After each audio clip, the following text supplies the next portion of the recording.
Fox Sports. We are Baltimore. We are Minnesota.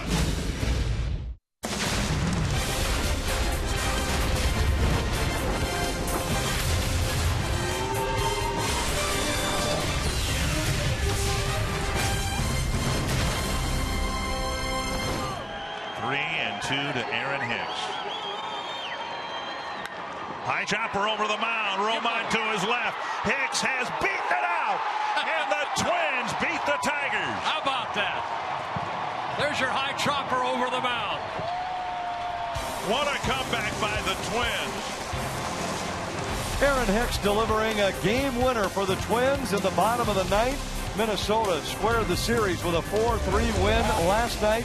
Hicks' second walk-off winning hit for the Twins this season. Kenny Vargas had another big night with 3 hits, including a triple and a home run. It's the deciding game of the 3-game series tonight at Target Field. Kyle Gibson will go for Minnesota. At home this season, he's 4-4. The Twins have lost each of his last 5 starts. He tries to get back on track and earn his 12th win of the year. On the other side, David Price, a former Cy Young Award winner, 3-3 in 8 starts since being acquired by the Tigers. Price is one of baseball's winningest pitchers over the last 5 seasons.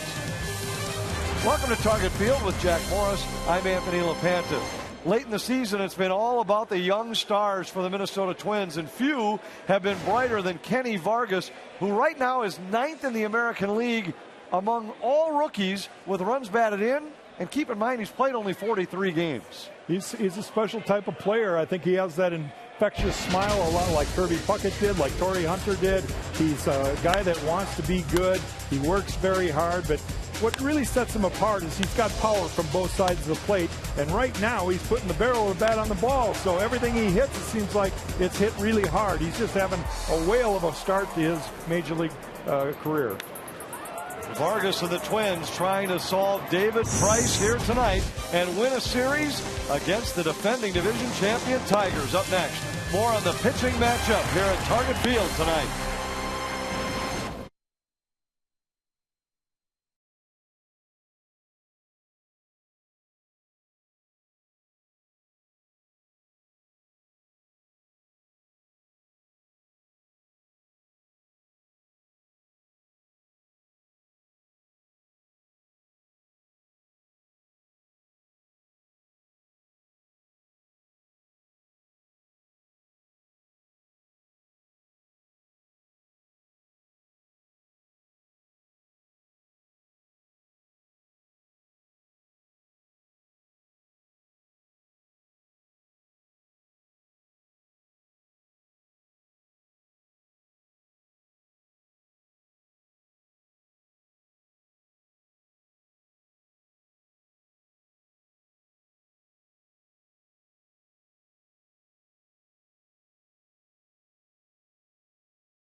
Is presented by Menards. Save big money on all your home improvement needs at Menards.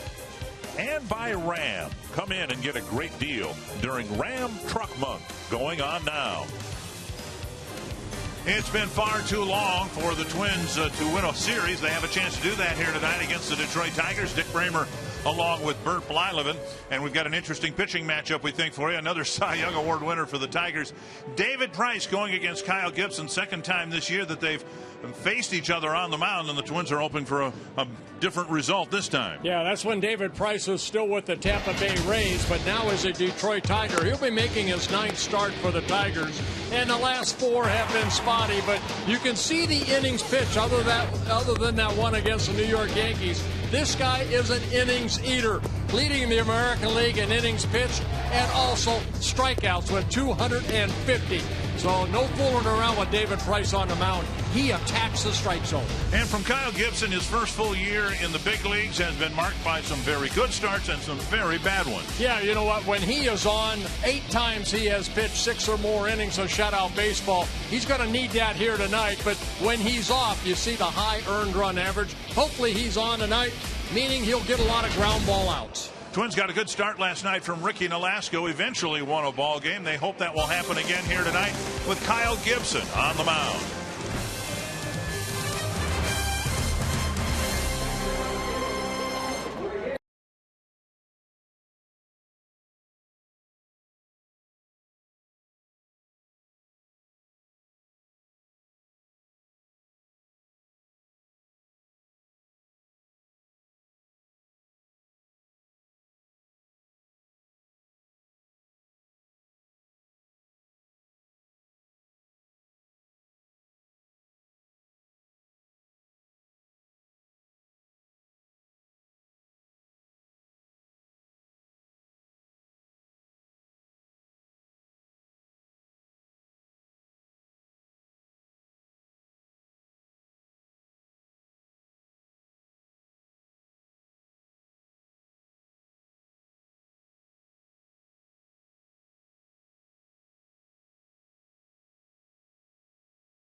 What we saw last night on a picture-perfect evening at Target Field reminded us why we love baseball. We saw play after play after play. Perhaps we saw something we've never seen before, something we may never see again for that matter. What we saw was great hustle and great passion. Disappointment becoming exuberance as a timely hit turned men into boys. At the end of the month, it all comes to a close. So with 11 games to go, here's to having some fun at the old ballpark the rest of the way. And Aaron Hicks and the Twins had some fun last night. Their 6th walk-off win of the year. Hicks in the lineup out in right field for the Twins in the series finale between the Twins and the Detroit Tigers. Brad Ausmus saw his team lose in heartbreaking fashion after they nearly broke the hearts of the Twins, and then later saw the Royals lose in Kansas City. Here's the Menards batting order for Detroit. Ian Kinsler, followed by Torrey Hunter, Miguel Cabrera, Victor Martinez, J.D. Martinez, Nick Castellanos, Brian Holiday, Andrew Romine, and Rajay Davis. And on the mound, it'll be Kyle Gibson. Let's look at the Mall of America scouting report. When Gibson has pitched well, what's he done? Attacks the strike zone with this sinker. A lot of ground ball outs when he gets that strike one, and believes in his stuff early on. Realizes he's not a strikeout pitcher. Hopefully he watched Rick Porcello go about his business last night. That's the type of pitcher that Kyle Gibson is. A contact type pitcher, get ground ball outs. It'll be Kinsler, Hunter, and Cabrera here in the first inning. First pitch fouled away. Gibson's fourth start against the Tigers. And in a nutshell, what he's done against the Tigers is what he's done against everybody else. He's had one bad start, one awesome start, and then another one that was bad. Outside, 1-1. Focusing on the good one in Detroit in the middle of June. 7 innings, 5 hits, no runs. Got the win in that game. Gibson himself hasn't won since the middle of August in Houston. There's a pop-up behind first. Bauer, Dozier, Hicks, and it's Dozier with a basket catch in foul territory, one away. One down. The Northland Ford defense for the Twins. Again, the Twins going with a speedy outfield. Jordan Schaefer in left, Danny Santana in center, and Aaron Hicks in right. Bloof and Nunez and Dozier and Bauer, the infielders, with Suzuki again doing the catching. Quinn Walcott has plate duty tonight. Jim Joyce, Marvin Hudson, Corey Blazer on the bases. Torrey Hunter, the batter. Outside, ball one. Yeah, Kyle Gibson over his last 5 starts, 0-2 in ERA at 7.92. Only 25 innings pitched. He's allowed 22 runs. So he wants to have better stuff here tonight. Finish the season strong, whether he has 2 more starts after this. Trying to win number 12 here. Rick Anderson, pitching coach, is looking on. Fouled at the plate, 2-1.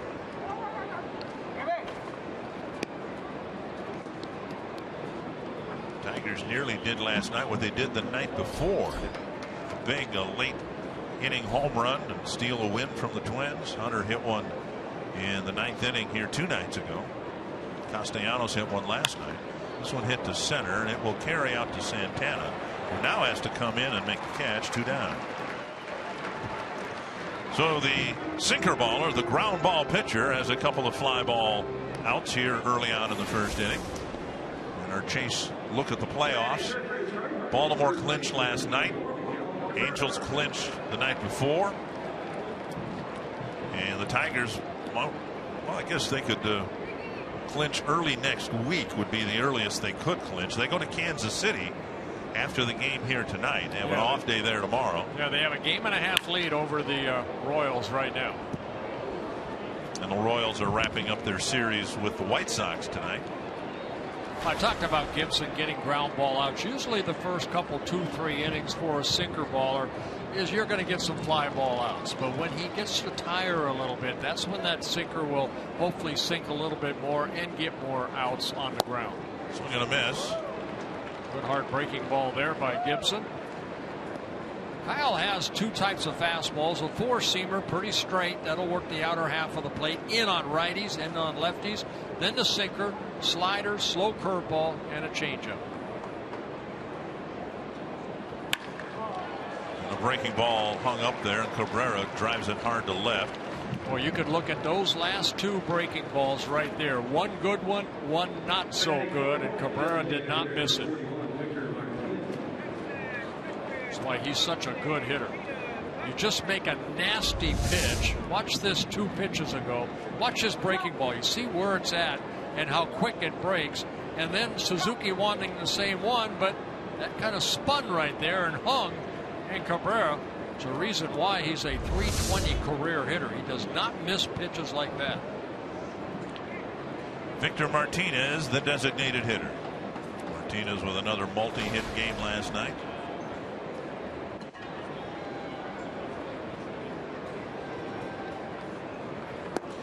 Seems hard to believe. You look at his numbers, but Martinez did not make the All-Star team this year.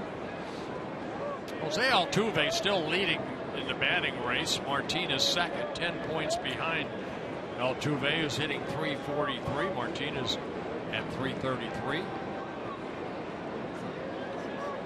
1-0 to Victor Martinez.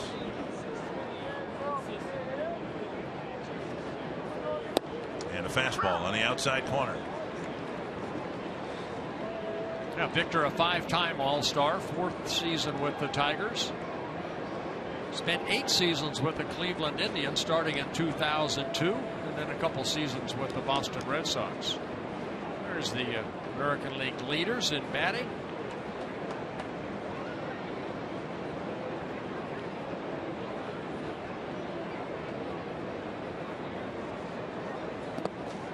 In the dirt, blocked by Suzuki.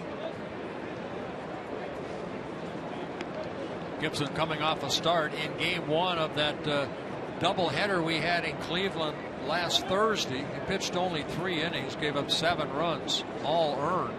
A couple of home runs hit off of him by the Indians. Twins lost that game 8-2.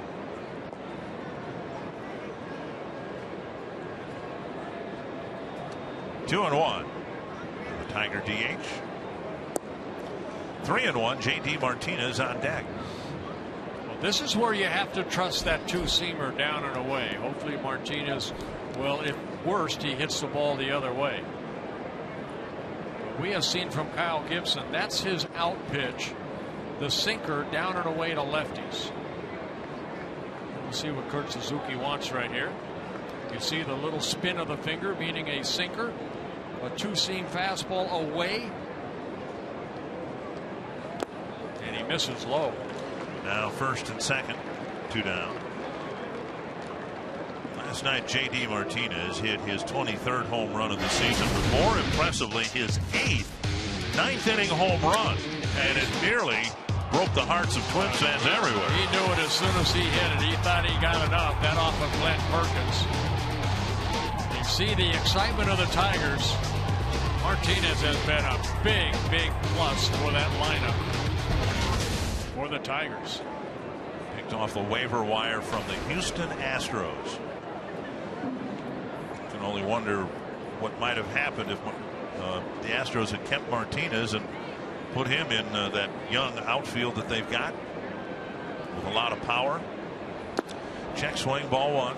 Well, he went to spring training. He didn't have the best of spring, but he had some injuries the last couple years in the Astro organization. They ended up releasing him on the 22nd of March, and 2 days later, the Tigers, who had been following him quite closely, ended up signing him. He started down in AAA Toledo, hit very well down there, 10 home runs in 17 games, got called up, and he's been hitting ever since.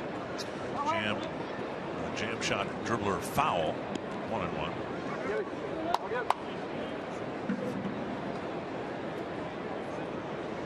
Gibson, 26 years old, in his 2nd season with the Twins.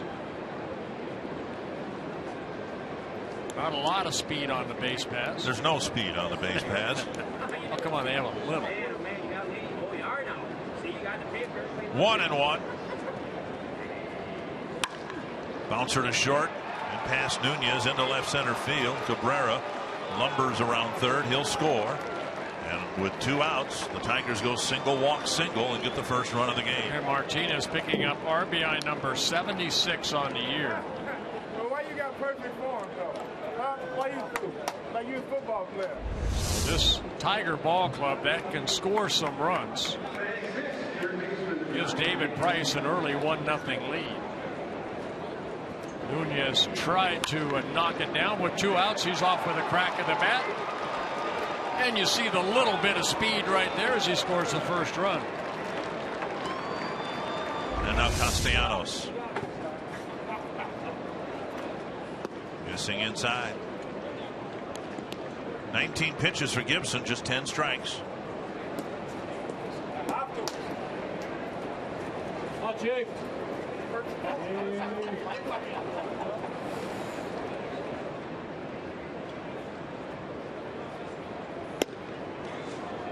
And a swing and a miss, 1-1.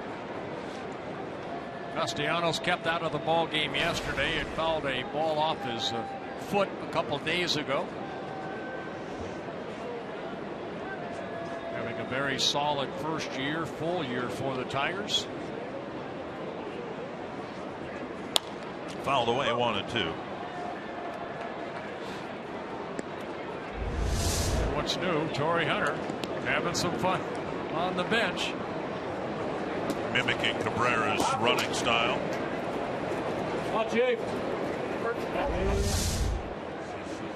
High stepping. 1-2. Gibson to Castellanos.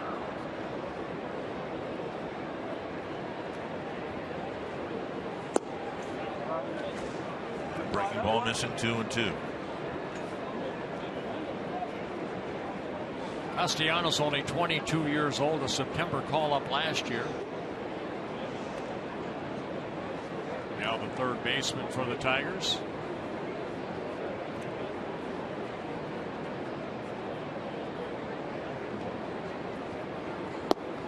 Full count, and that will allow the runners now to take off early. Tigers always liked Castellanos, and when they signed Prince Fielder and put Miguel Cabrera over at third base, they made Castellanos an outfielder. And then when they did just the opposite, got rid of Fielder, moved Cabrera back to first, they brought him back into third base. Big pitch here for Gibson, 3-2. And a base hit to left center field. It'll score a run. And flying to third base is J.D. Martinez. He'll be held, and the Tigers have scored twice after the first two men were retired. Castellanos picking up his 61st run batted in. Got a 3-2 fastball right there. And Martinez making it a 2-0 lead as he crosses home plate. And Rick Anderson out. Take a look at the pitch right there. Very hittable pitch, and Castellanos does not miss it. It's a good hitting ball club, hitting 277 as a club. It's the best in all of baseball. And there's such a large margin. I mean, they're 24 points above the league average in terms of their team batting average. Quick trip out to the mound for pitching coach Rick Anderson. Brian Holiday catching his third straight game. Martinez, who's the only guy in this rally who didn't get a hit, he drew a walk. And he's come around to score. When Gibson matched up against Price back on April 22nd, he lasted, Gibson did, just 3 innings, 10 hits, 7 earned runs in St. Petersburg. That's a foul ball, and not by much. Oh boy, might have scored 2 more. Dave Clark, the third base coach, looking at it very closely. Watch this ball right here. Does it cross the bag in fair territory? Nope. 1 strike to Holiday. Alex Avila still not 100%, has been dealing with concussion symptoms.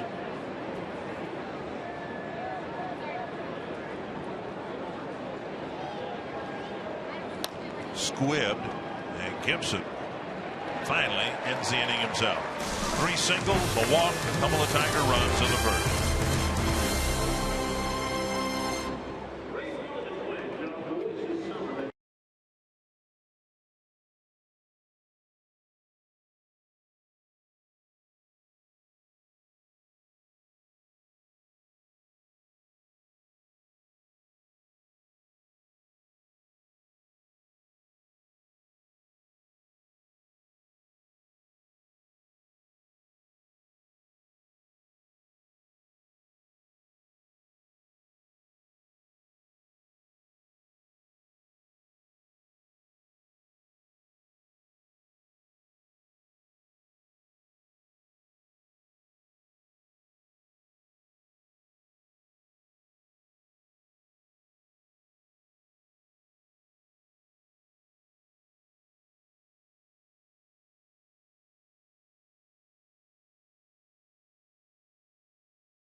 Snyder still with a winning record against the Tigers. Most of that record, of course, accumulated against his good friend Jim Leland.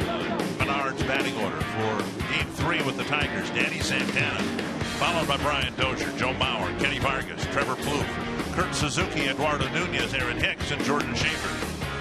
And it'll be David Price on the mound, making his 9th start as a Detroit Tiger, his 32nd start overall.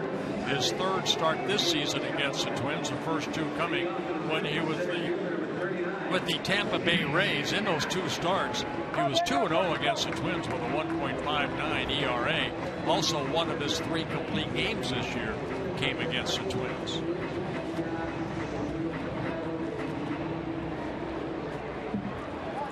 Santana to get things started, and Dozier and Bauer. Let's have some hitters who've had some success against Price. Corner infielders playing in on the edge of the grass. And Santana takes ball 1. Well, Price is a guy that will come right at you with this fastball. He's a guy that also pitches deep into the ball game. He's an innings eater because he doesn't fool around. He'll make you swing that bat.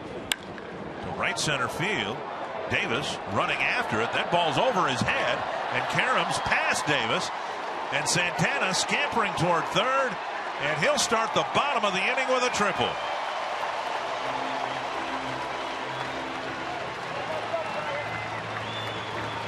What a job Santana has done in that leadoff spot since he was called up on May 2nd. Like I said, Price will challenge you, and Santana, he did not miss this pitch, hitting it off the scoreboard in right center. Ball gets by Davis. He tried to barehand it, and then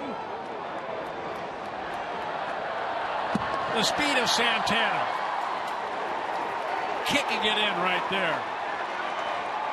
His 7th triple of the year. Second ball in this series that the Twins have benefited from the extra long and hard carom off the new padded wall. Dozier taking inside. A couple weeks ago, Twins, for safety reasons, put a thicker wall, a padded wall, around the ballpark because of the concussions suffered earlier by Aaron Hicks and Sam Full.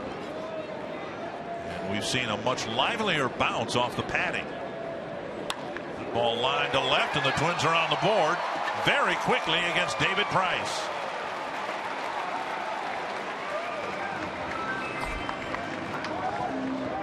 Brian Dozier ending a little 0 for 14 slump he was in.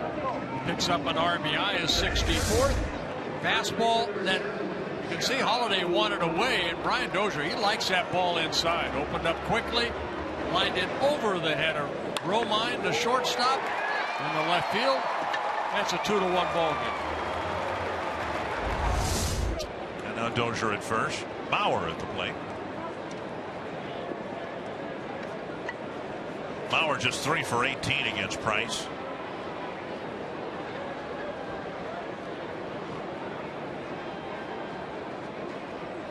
Outside, ball 1. Take a look at the pitch inside on Brian Dozier. He's very quick inside.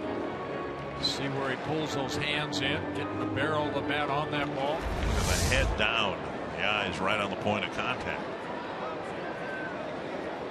1-0 to Bauer.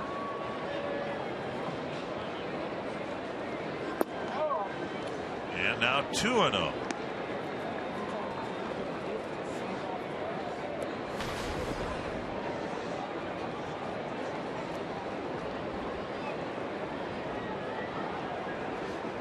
Price making his 9th career start against the Twins. 4 wins, 2 losses, an ERA at 2.34. His 6th career start here at Target Field. 2 wins and 2 losses. Fouled away. It ended up costing the Tigers their center fielder, Austin Jackson. He's with Seattle now. And Drew Smiley, who has outpitched David Price since the time of the trade. Smiley shut down now for the year for the Rays, but he jumped into their rotation down there and pitched brilliantly. 2-1 to Bauer.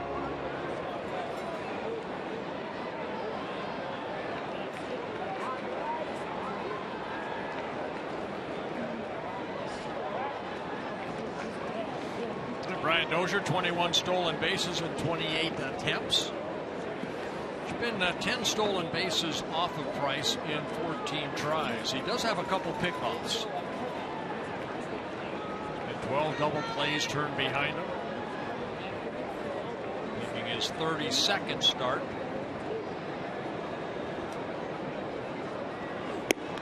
Strike call.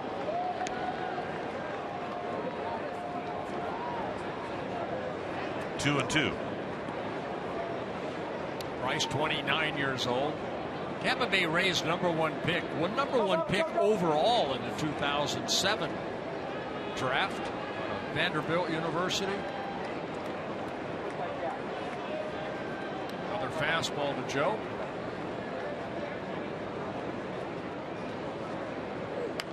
All back. Price has thrown 9 pitches, hasn't gotten an out yet. Given up a run.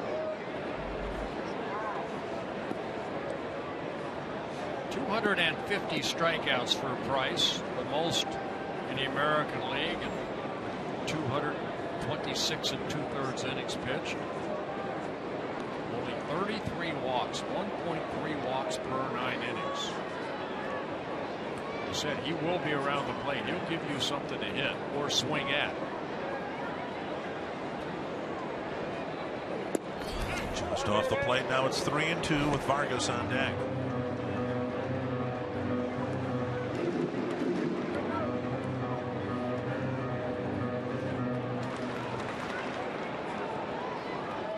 So what the Twins do with Dozier here. Got to be careful because of Price's pickoff move.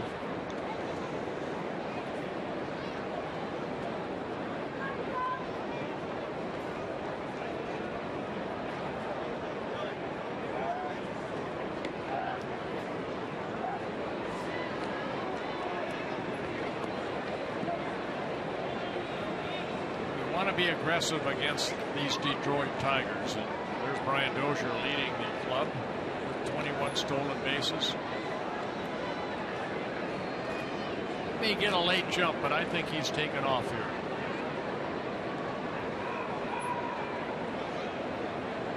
There he goes, and it's ball 4, a rare walk. And Price now has thrown 12 pitches and still doesn't have anybody out. Tying run at second. Good eye by Joe Mauer. What a night for Kenny Vargas last night. He got a triple too. Yes, he did. Well, first one an infield base hit. He'll take that anytime, but here's the triple. And he hits high off that wall and then caroms back towards center field. And the big man with a triple. And then a home run. His 8th of the year, a solo home run.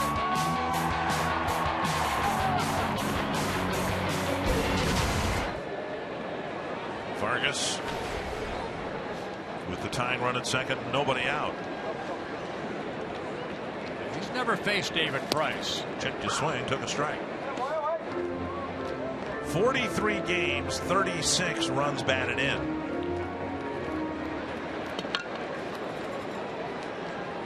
Average down from this side of the plate, hitting only .233.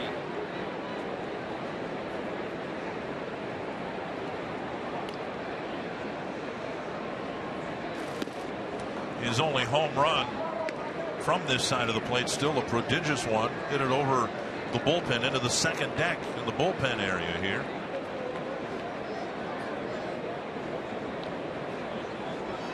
One and one.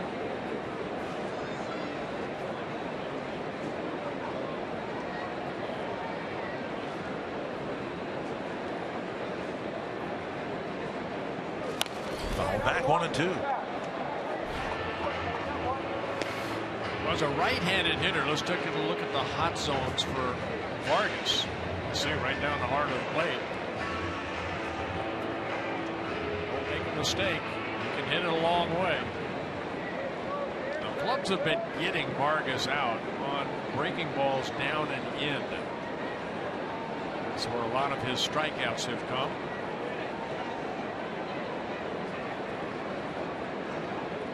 One and two. Holiday sitting away. Driven foul down the right field line.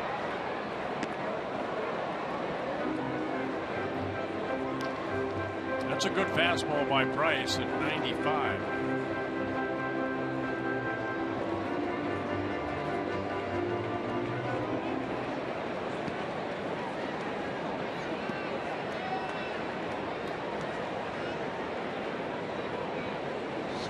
Pitch already for David Price. He's yet to retire a batter.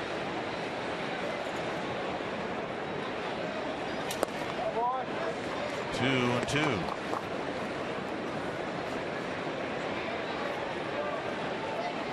Price wanting to make sure what the count was as he looked toward home plate. Four-time All-Star, won the Cy Young Award in the American League in 2012. He is 20-5 in 31 starts for the Rays.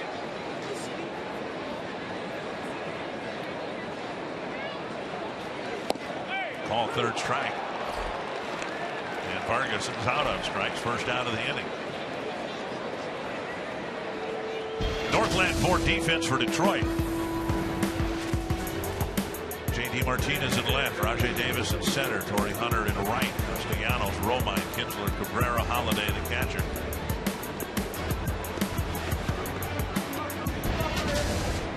Twins haven't won a series since the beginning of August. They took 2 out of 3 against the White Sox. Trevor's had some good at-bats against Price. 4 hits and 9 at-bats. Trevor, pretty good fastball hitter. Price will challenge you with that fastball. Inside, let me correct myself, the middle of August, the Twins took 2 out of 3 in Houston. But it's been a while. 1-0 to Plouffe. Drew an awfully big walk in the 9th inning last night against Joe Nathan.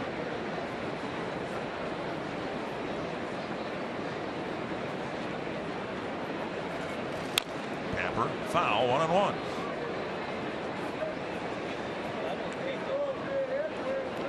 Plouffe fell behind Nathan and worked the count full and took ball 4, and the Twins scored 2 times in the inning to pull out a win. Yeah, there are the numbers against David Price, 4 for 9. Trevor leading the club with 77 runs batted in. He's hit 40 doubles, a couple triples, 14 home runs.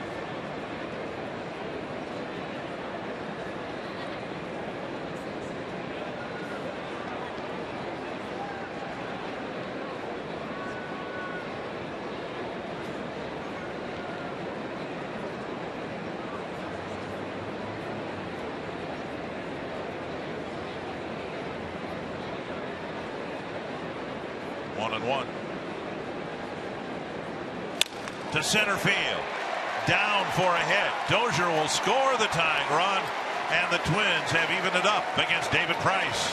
Boy, you gotta love what you've seen in this 3-game series so far. The Twins keep fighting back when they fall behind. 6-0 against Max Scherzer, came back and tied it.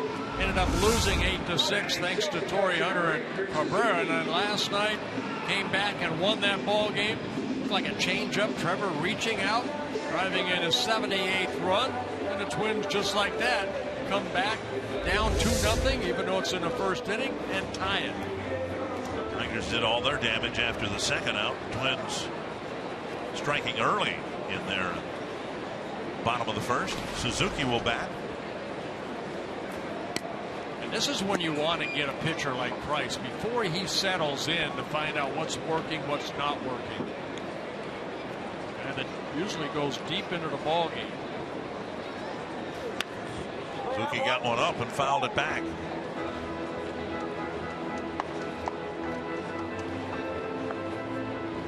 Suzuki with a big double in the ball game. Sinking line drive that Carrera misplayed in the 9th inning last night. Now 4 starts ago, Price had his worst start of the year. That came against the Yankees in Detroit. He gave up 8 runs in 2 innings. On 12 hits in only 2 innings.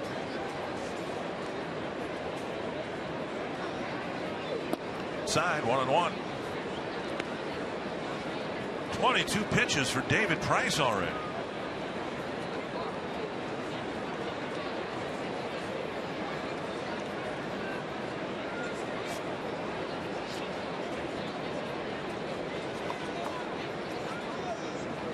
couple starts ago against the Giants, he struggled early, ended up working into the 9th inning. Gave up 5 runs early.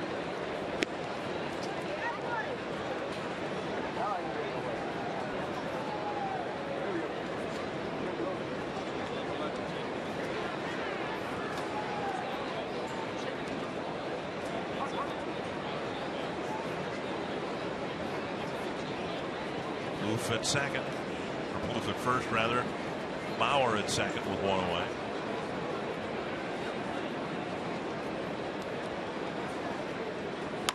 Down the line, a fair ball. Mauer will score. Plouffe to third, Suzuki to second, and the Twins have a 3-2 lead. How about this? Kurt Suzuki 4 for 20 against Price. Got a pitch and hit it right down that left field line. His 32nd double of the year. Looked like a slider. And Kurt just dropping the barrel of the bat out and lining it into that left field corner. Jeff Jones, a pitching coach, out to talk to Price's Joe Mauer scores the 3rd run of the inning. And now Nunez, who was in the lineup expressly because he's had some success against Price. Nunez 9 for 31 with a home run and 3 walks against David Price. First 3 batters up against Price have all scored here in the first, and now 2 more in scoring position.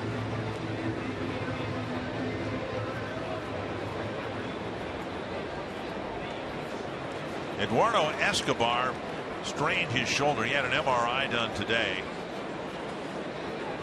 and everything structurally is fine.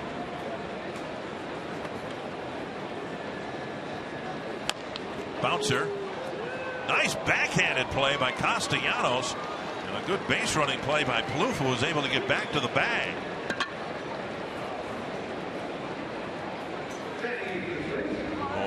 On 1 pitch, Nunez is retired. That'll bring up Aaron Hicks. Well, Trevor Plouffe at third right here. Watch his reaction. Get back to the bag. Castellanos getting that little short hop. Quick throw over to Cabrera for the 2nd out. See if Hicks can come up with another run-producing hit. Walk-off single last night. Another high chopper over the mound. Twins would take it, I think. Aaron hitting now as a right-handed hitter, where he's hitting .250. Fastball, strike 1.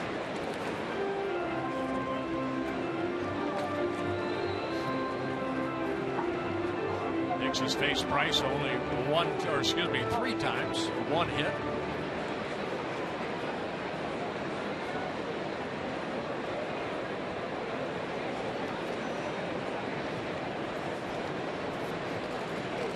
Side missing.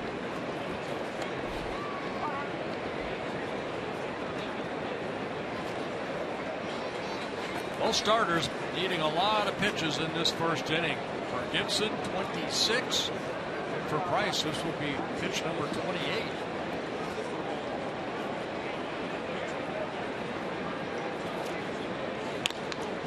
Castellanos gobbles it up and lobs it across. The Twins score 3 times to take the lead, leaving 2 men aboard. A succession of singles, a double, a triple, and 3 runs on the board in the Twins' first.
Here at Target Field on Roberto Clemente Day throughout baseball. The Twins announced earlier today that their Glenn Perkins, the All-Star closer, was nominated for this prestigious award, which involves contributions on and off the field, and obviously a lot of work in the community for Glenn Perkins. So many great charities he's involved in here, a fellow Minnesotan. He can join other Twins that have had this award bestowed upon them. He can win it. Players like Kirby Puckett, Dave Winfield, just to name a couple, Rod Carew. So congratulations for the nomination for closer Glenn Perkins, guys, who is not available tonight. Yeah, Glenn's going to have a complete exam of his left arm, from the bicep area, tricep, elbow, forearm. It's all going to be done tomorrow. The Twins are concerned because something's not right in there. Glenn reported feeling some soreness in his left arm area. Well, first of all, congratulations to Glenn Perkins being nominated for the Roberto Clemente Award. And we hope that everything turns out fine for Glenn tomorrow. Breaking ball taken, 1-2 to Romine. That's a big inning for Kyle Gibson right here. Your team just scored you 3 runs after you gave up 2 in the top of the inning. Needs to put a 0 on the board. Down and away, 2-2. 30 pitches, 17 strikes for Gibson.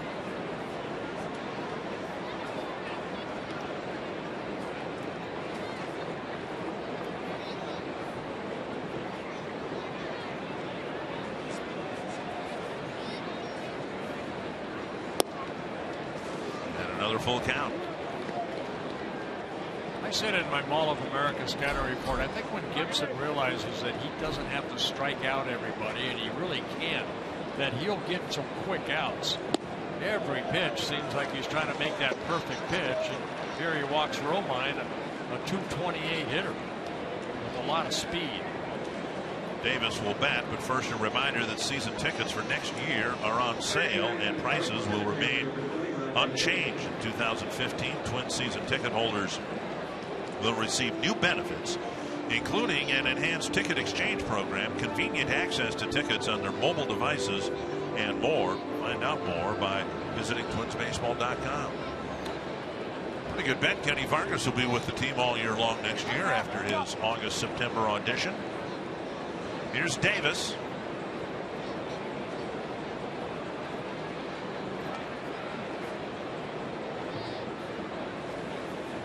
Squaring to bunt and taking ball 1. Just not enough strikes again from Kyle Gibson. In his start against Cleveland, he lasted just 3 innings. He threw 60 pitches and only 34 strikes. And when your sinker baller, strike 1 is so important. Only 4 first pitch strikes for the first 9 batters he's faced. There goes the runner. The pitch grounded behind Dozier, who makes the stop. What a phenomenal play by the Twins' second baseman. We have seen Brian Dozier make some great plays here this summer, and there's another one right there. He was going to cover second base, and then he saw the ball where it was hit. You had that big hole, and all of a sudden it was filled up again by Brian Dozier. Watch him right here. Because of the potential steal of second base, Dozier reacted as well as any second baseman right there. What a nice play. Tracking the ground ball, he had to deal with the runner cutting in front of him too. 14 errors, which seems high, but he's taken away so many hits, and he just took away another one. A check swing foul to Kinsler. Tying run at second with 1 out.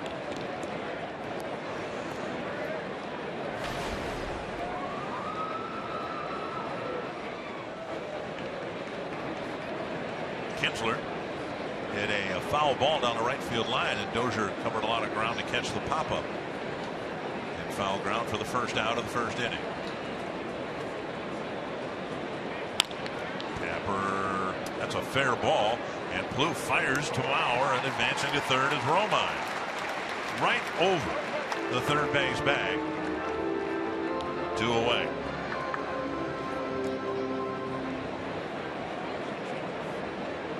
And now Torrey Hunter. He had a crossover line drive fly ball to center field. Santana was able to make the catch.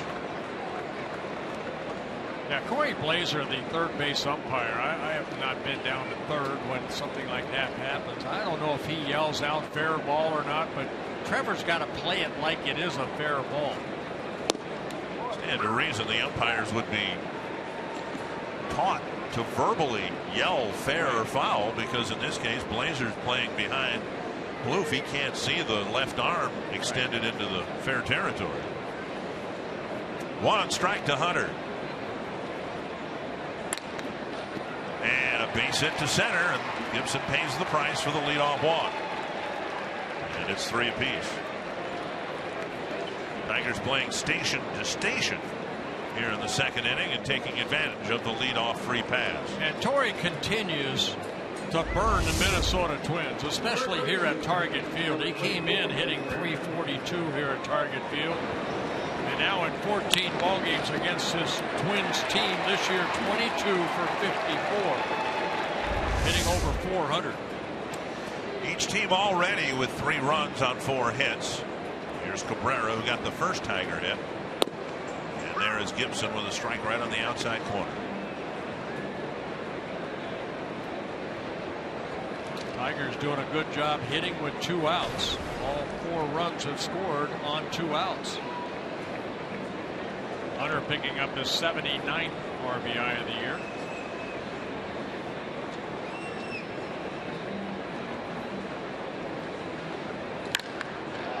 Drilled a rifle shot to left center field. Hunter around second, on his way to third. They're going to wave him around. Nunez's throw to the plate offline, and then it's an RBI double for Cabrera. All 5 Tiger hits have come with 2 outs, and they've got a 4-3 lead. We get to watch one of the best hitters in all of baseball, Miguel Cabrera, react to a pitch that looked like it was coming in on him, how quick he could open up. Look at that ball ride in, but boy, he is so quick inside, opened up quickly. We saw Dozier earlier get a base hit that way, but Cabrera and his power lines it into left center, and with 2 outs, Torrey's off with a crack of the bat, and the 39-year-old scores from first base. So Cabrera picking up his 103rd RBI of the year. On his 47th double. And now you get to face Victor Martinez, and he takes ball 1. 5 Tiger hits, all of them after the second out.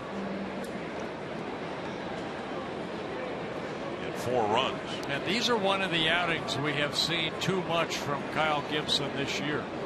The bad outings.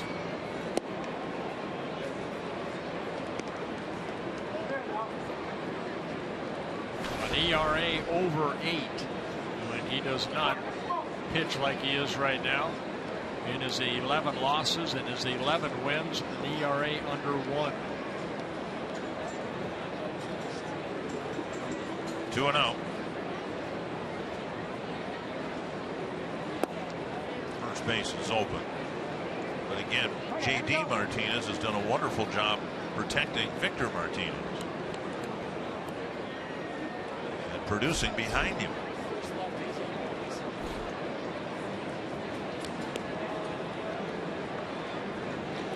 Gibson's faced 12 batters. He's only retired 5 of them.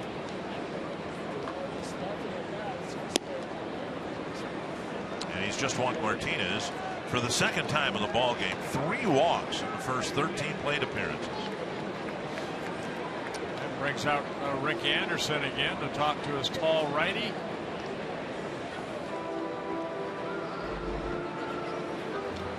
The beginnings of activity in the bullpen already. Lester Olivares, the former Tiger minor leaguer, starting to get loose. Olivares' name was mentioned by Ron Gardenhire as a candidate to do some closing in the event Glenn Perkins can't come back quickly. Mentioned that at the end of the game, Twins have a save opportunity, and the Twins would rely on Jared Burton. That Lester Olivares might get a look. Michael Tonkin might get a look. All of that contingent on Perkins not being able to return to his closer's role. Here's J.D. Martinez. Ball one.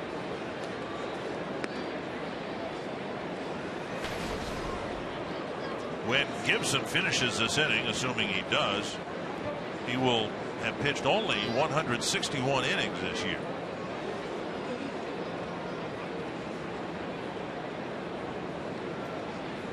Down the middle, a strike. Even though he's essentially taken his turn, 29 starts this year, he's had so many short starts, like his last start against Cleveland, that the innings total is less than what you'd think. Yeah, he has averaged only 5 2/3 innings per start. Swing and a foul, 1 and 2.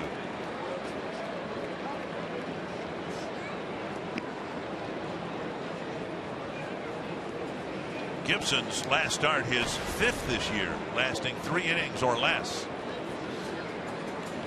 It's a rough start for him here tonight against the Tigers.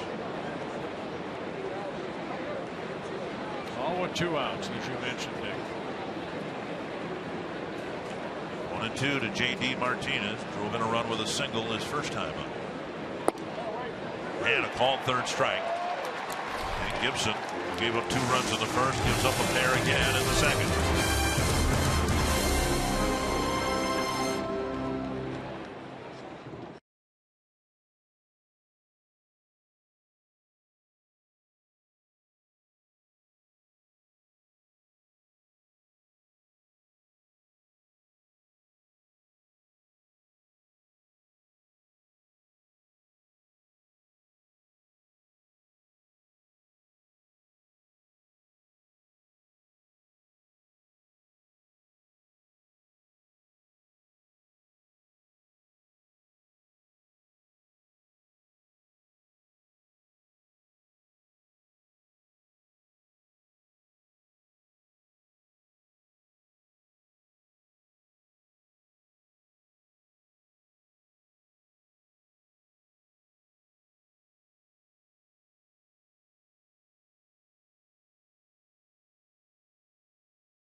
Injury report deals with that man right there. Eduardo Escobar is having a brilliant season. Last night, trying to extend to make a play early in the baseball game, jams his shoulder right there. Even though he got the throw off, in a lot of pain. He's listed as day-to-day, as Dick talked about, and he will be missed.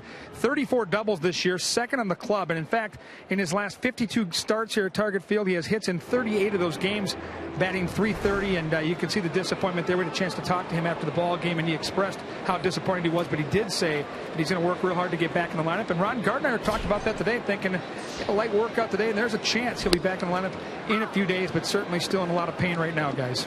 You know, it's amazing, thank you, Kevin, about that play is that, you know, Rich stretched out and, you know, jammed that shoulder and still able to get something on that. Right.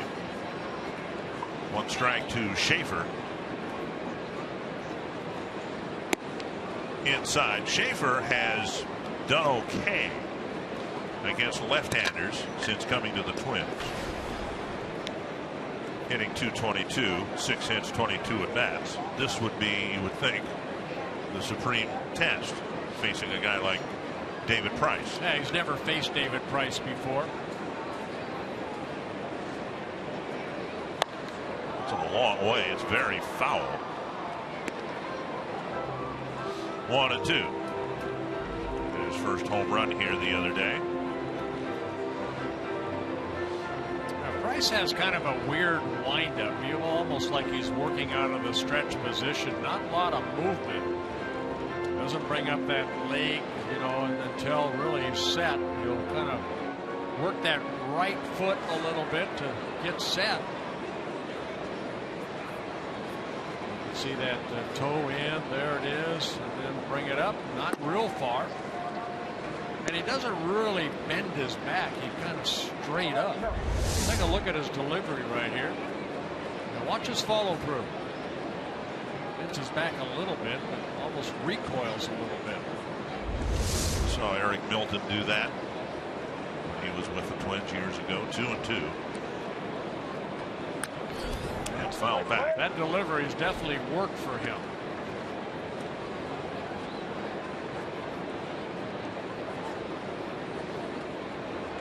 Schaefer's home run was the other day in Chicago. It wasn't here at Target Field. He's proven to be a valuable number 9 hitter and done a nice job getting on base. His speed is a weapon once he gets on the bases. With the handle of the bat back to the net. Twins find themselves down a run to Price, but they've already run up his pitch count to 34. Price basically a 3-pitch pitcher. We've seen a good fastball, the slider, and then a changeup. He also has a curveball, but he doesn't throw that often. There's a slider, the 3. Golfs it to right center field. Davis with a long run to the gap. Hauls it in, 1 down. David Price in his career making his 9th career start. 4-2, 2.34 ERA. See the opponent's batting average at only 205. And a strikeout pitcher. All those numbers coming with the Tampa Bay Rays. One of the elite pitchers in the game today, David Price. Danny Santana got a triple against him. His first time up, he takes ball 1.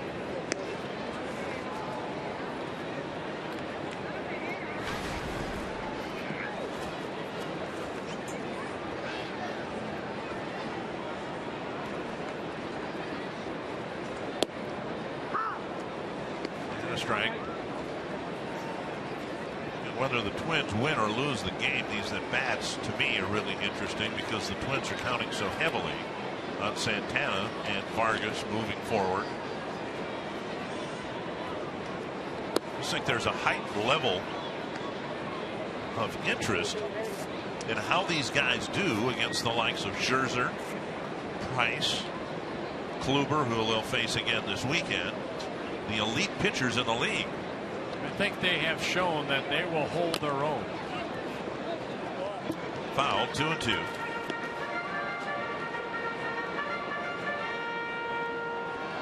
Right now, Vargas has to be saying to himself, oh boy, we get Corey Kluber again this weekend.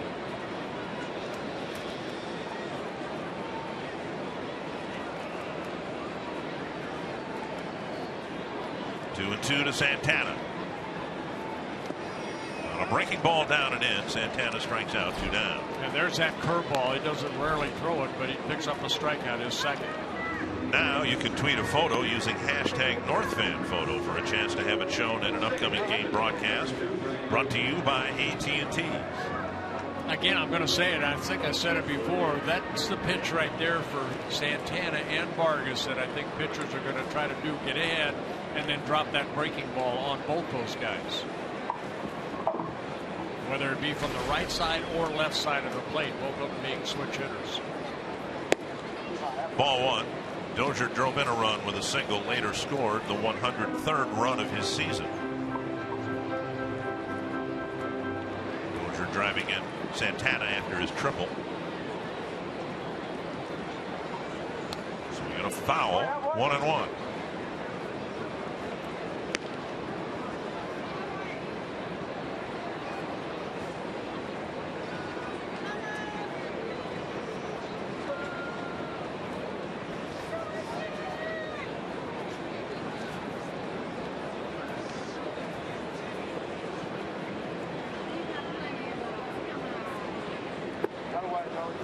2-1. I have 0.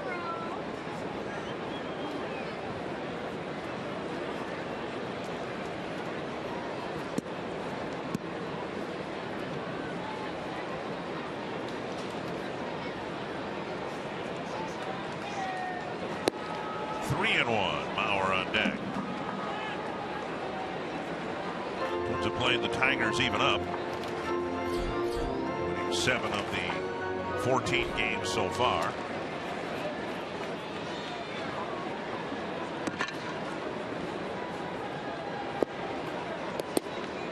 Dozier takes a walk with 2 outs. And a second walk for Price. He came into this ball game 33 walks in 127 innings pitched.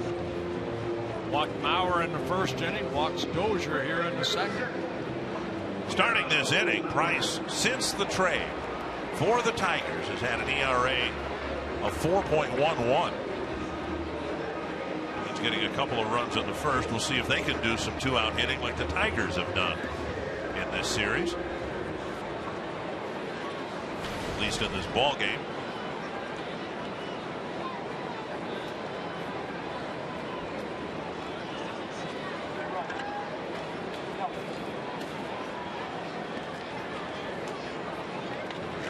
Steele checked at least once.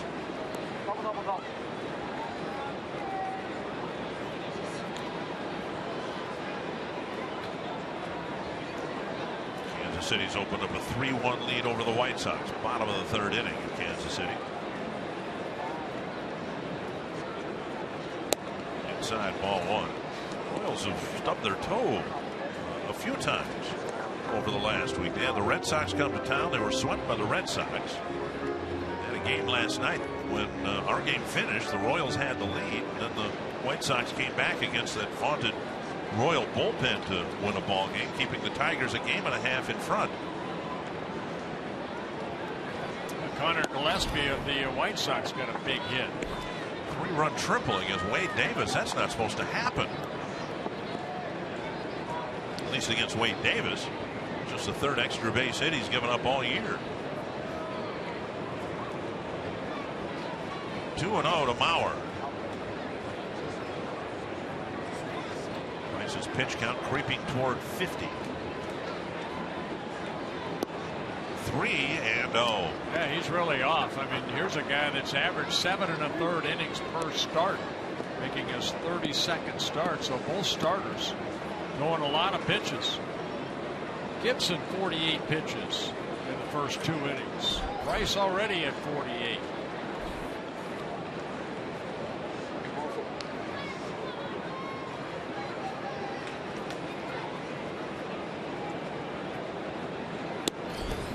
And a strike taken, 3-1.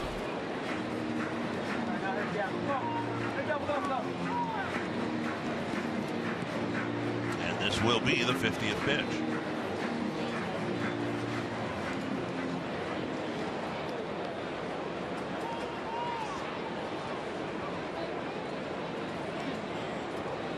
Price has given up 25 home runs, 5 to left-handed hitters. Chopper headed up the middle. Kinsler backhands it and flips to first. You get Price's pitch count run up, but they trail the lefty 4-3.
Baseball on Fox Sports North is brought to you by CenturyLink, your link to what's next.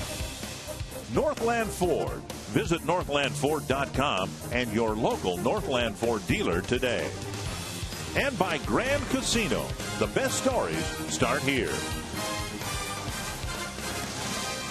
4-3, Tigers in front. We're only crawling into the third inning here. And Kyle Gibson hoping for a much better inning. He faced 7 men in the first and 7 men in the second. And this game's been an hour long. What do you expect? Here we are in the third inning already. Yeah. Does that seem a bit drawn out for you? Just a little bit. Ball 1, strike 1. Castellanos singled in a run in the first inning. Then Holiday will bat, and then Andrew Romine.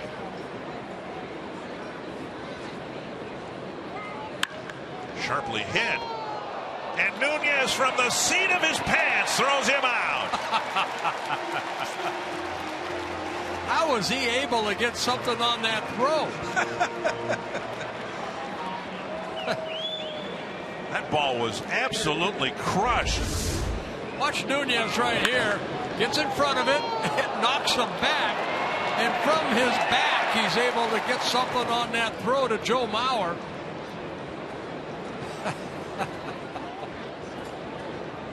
Okay, I've got it. Now what do I do with it?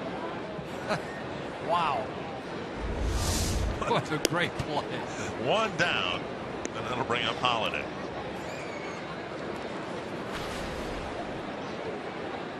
One 1-0 to Holiday. And now a strike. Seen a nice couple nice plays already off the bat of Davis in the hit and run. Dozier made a great play. And yeah. then Nunez makes a great play right there. Tavern foul. Lorenzo Cain's hit a 3-run home run for the Royals. They've added another run. All of that against Chris Sale of the White Sox. Kansas City leads at 4-1 after 3.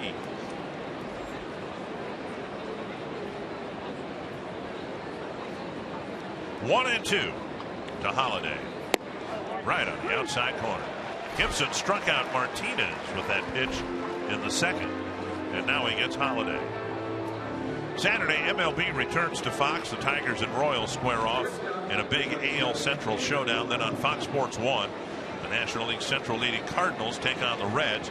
Action starts at 11:30 Central on Fox. Continues at 6 p.m. Central on Fox Sports 1. Streaming live on Fox Sports Go. Bouncer up the middle. A more conventional play for Nunez. Oh, he stayed on his feet. A 1-2-3. Much needed 1-2-3 inning for Kyle Gibson.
Carsoup.com trivia question. Name the 5 left-handed pitchers to win the AL Cy Young Award since 2000. Well, all we need is one, right? We'll include Mr. Santana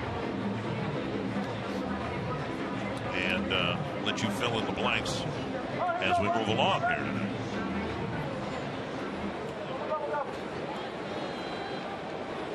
Kenny Vargas leading off the third. And strike one. Vargas struck out looking in the first inning. He'll be followed by Plouffe and Suzuki.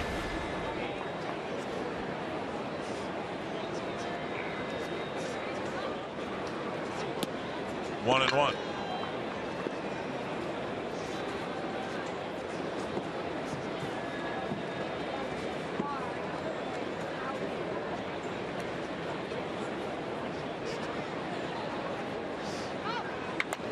The end of the bat right over the head of Trevor Plouffe. It looked like a changeup right there. Vargas a little out front, fouled it off.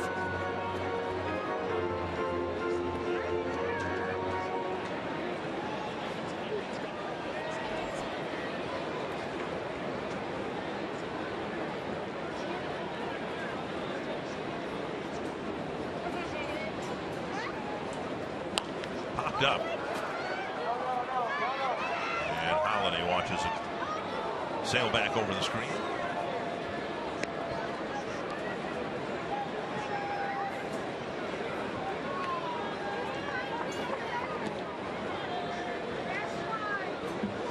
One and two. Twin slugger.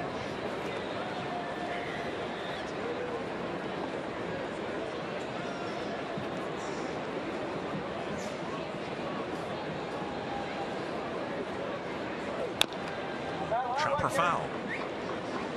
Price's delivery almost from the stretch position. I mean, there's no arms over the head. In fact, there's hardly any movement at all. You can't tell really his windup from his stretch delivery much. Yeah, a little pigeon-toed with that right toe as it kind of points back toward the pitching rubber. Pulled foul.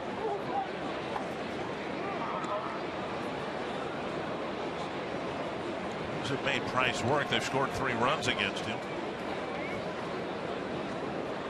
And as you said, he had a start a few starts ago where he gave up 4 runs in the first inning, then shut the door the rest of the way. Another 1-2 pitch. 2-2. He not only saw the feet right there, he also saw a little hole in front of the pitching rubber that Price utilizes to kind of use that pitching rubber to drive toward home plate. You see where that left toe is right there. Pushes off right there. Bounce to the right side. Kinsler digs it out and throws him out. Good play by Kinsler. Yeah, nice defensive play by Kinsler going to his left.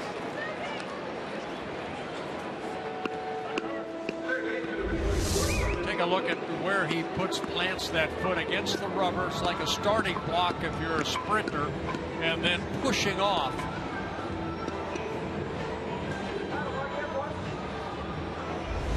And foot coming off, of course. How many spikes, pairs of spikes? Did you have like the metal plate on your toe? We had what's called tough toe. Tough toe? To keep the rubber, yeah. Keep the fabric from wearing through on the toe of your push-off foot. You try to hopefully through a set of pitching shoes. That's what I call them. I'd say 7 or 8 starts before I'd have to get a new toe put on. Oh, is that right? Just dragging the right foot, the right toe area. 1-1 to Plouffe. RBI single his first time up. Foul back.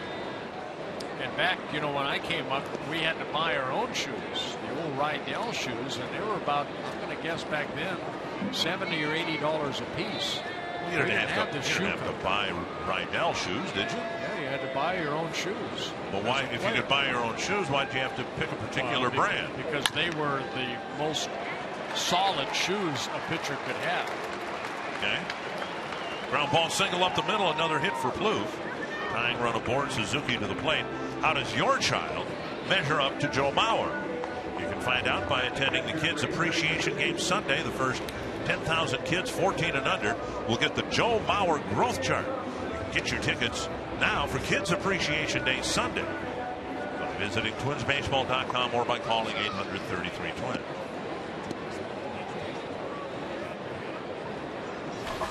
Most of the players now have shoe contracts, so they can get as many shoes as they want. Suzuki with an RBI double against Price in the first inning. Driven deep but foul.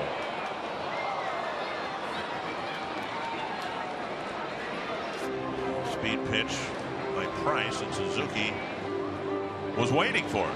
Just didn't wait long enough. He got a breaking ball in that first at bat when he drove in a run, drove a double down the left field line.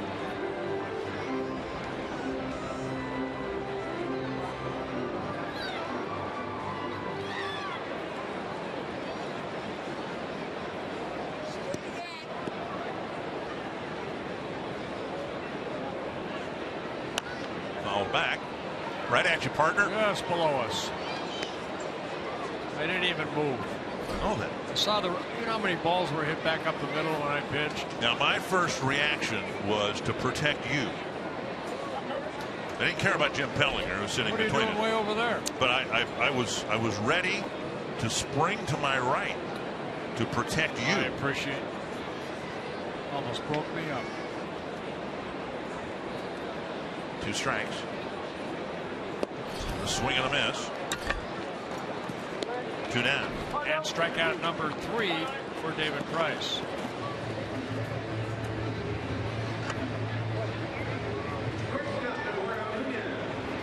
Nunez with a bouncer to third his first time up. You know, Price is one of these guys that just has a resilient type arm, even though his delivery wouldn't be, say, picture perfect, but he's got a great arm. Came into the ball game 226 and 2/3 innings pitched, the most in the American League. 250 strikeouts. Nunez takes outside, ball 1. Chopped the first pitch he saw to Nick Castellanos. 10 runners at second and third, only 1 out after scoring 3 times in the first inning. Nunez is retired on 1 pitch. Fouled away, 1-1.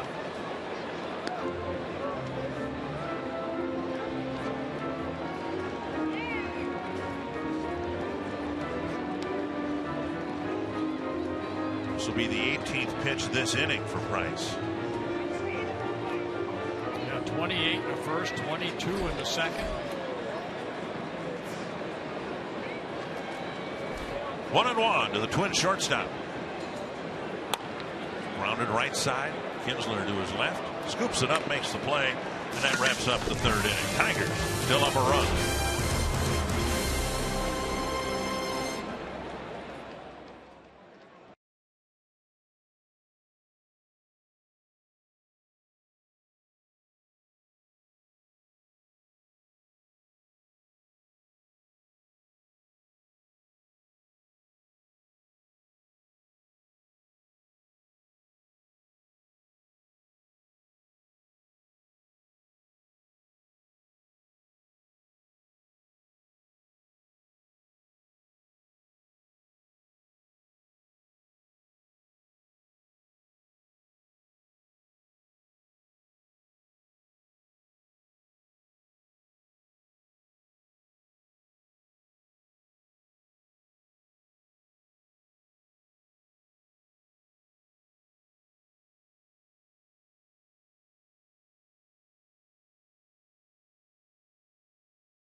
the hits for the Tigers, actually all of them that have produced runs, have come with 2 outs. 4 runs on 5 hits.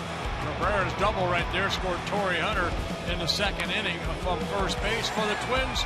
In the bottom of the first inning, a triple by Santana, RBI single by Dozier, an RBI single by Plouffe, and then Suzuki with the double down the left field line.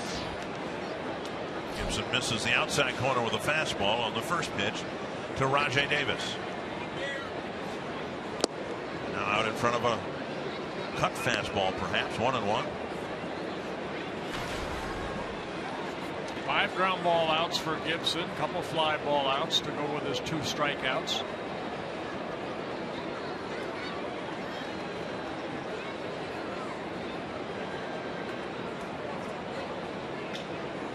Two and one.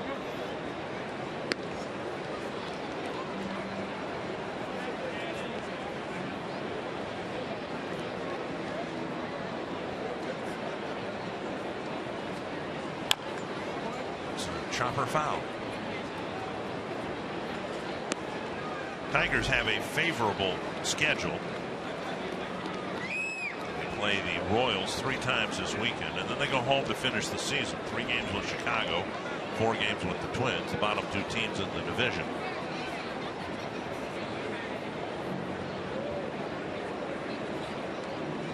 The City now leading 5-1 over Chris Sale and the Sox. There's another fastball buzzing the outside corner. It's the 3rd time so far that Gibson has gotten a called 3rd strike on that pitch. 1 down in the 4th. Here's Kinsler. You see the movement starts outer half of the plate, then breaks back. So strikeout number 3 for Gibson.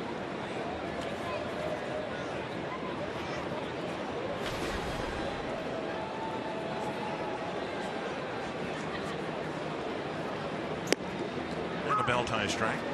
A guy like Kyle, I think you have to make sure that he's not over rested, meaning that, you know, that extra day that he's had between starts sometimes, rather than pitching on the 5th day, sometimes the 6th or 7th day. Sinker ballers are so strong.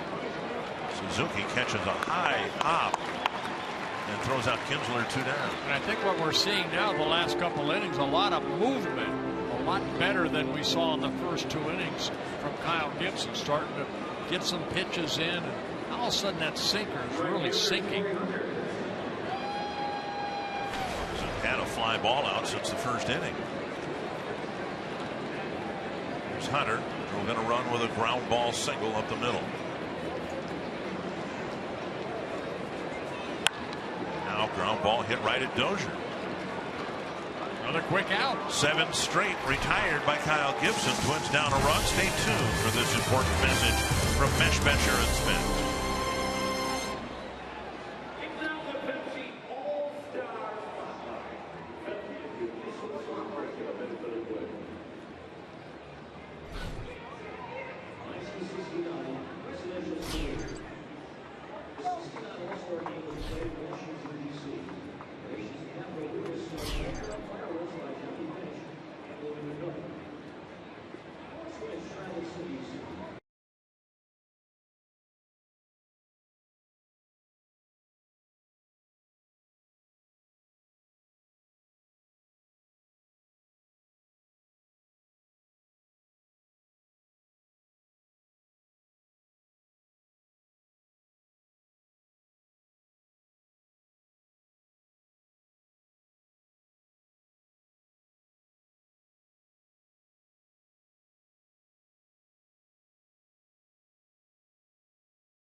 Fourth inning.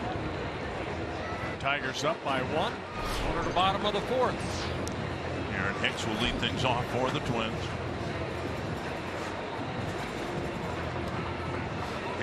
Price has not really had an easy inning yet. 28 pitches in the first, 22 in the second, 18 in the third.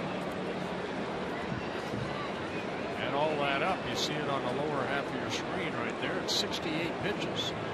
First 3 batters who faced Price came around to score in the first inning. Hicks takes up and away, ball 1. Only 7 first pitch strikes for Price of the 17 batters he's faced.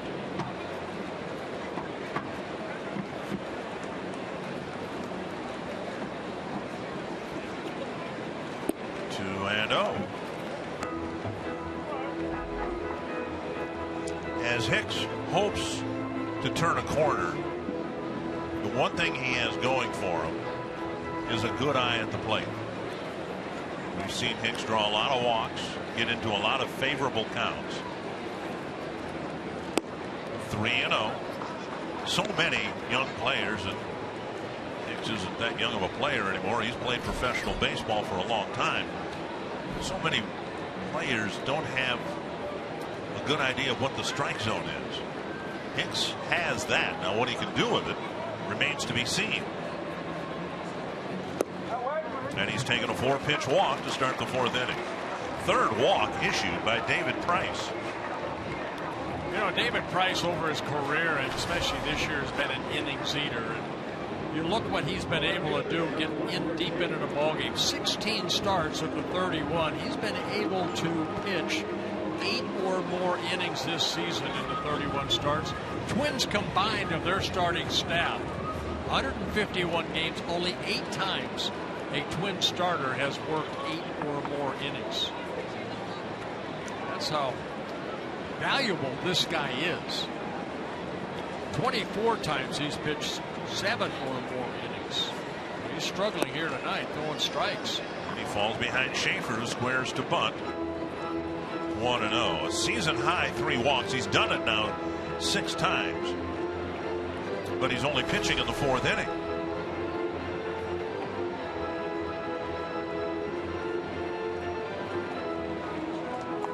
1-0 to Schaefer, who hit a fly ball to center his first time up. Castellanos definitely looking for the bunt and taking it away from Schaefer, at least on that side. Meaning that side of the infield. And with Cabrera and the bad ankle that he has, you would think if Schaefer's going to bunt, you want to bunt it toward first base. Price, a left-handed pitcher, is going to fall off a little bit toward the third base side.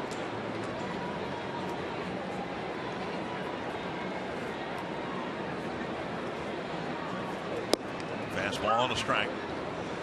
As you pointed out in discussing Price's delivery, he does not bring his leg over and he doesn't fall off toward the third base dugout. So he's in, I guess, a little bit better position to field bunts or comebackers because of that. Yeah, but your momentum's still going toward that, Tiger dugout. 1 to Schaefer.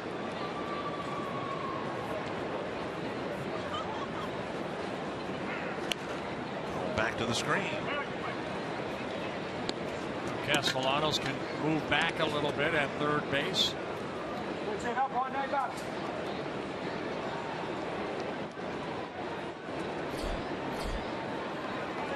One strikeout every inning for Price.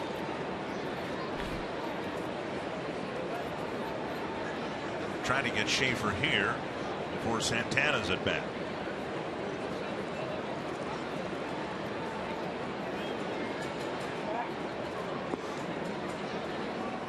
Price actually won his first major league game here, his first one of '85 in the Dome back in 2009. Back on May 30th, 2009, he defeated the Twins and Francisco Liriano 5-2. That was his 3rd major league start, his 7th major league game.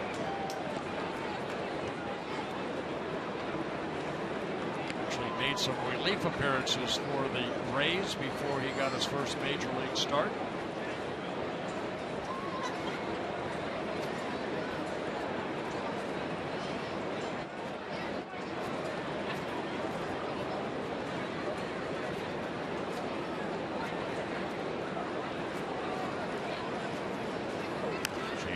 Fouls another one back. Price is giving him some 2-strike fastballs, 93, 94 miles per hour, and Schaefer spoiling them all.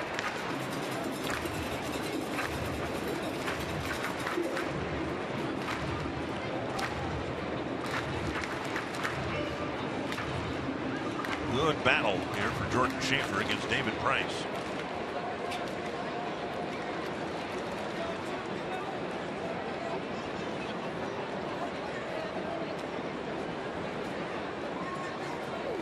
Another foul. Another, this time mid-90s fastball up to 95. Now Schaefer in his first at-bat got a breaking ball down and hit it a long way to right center. Davis ran it down.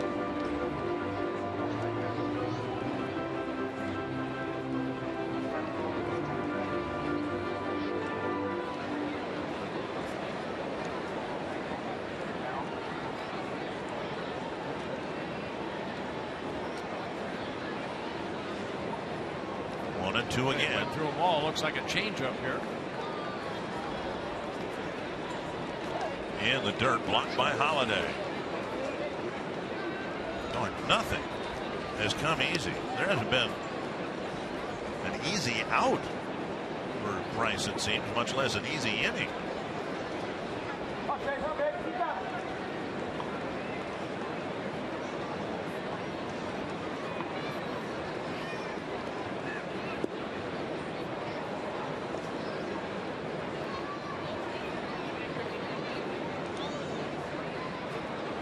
Two and two.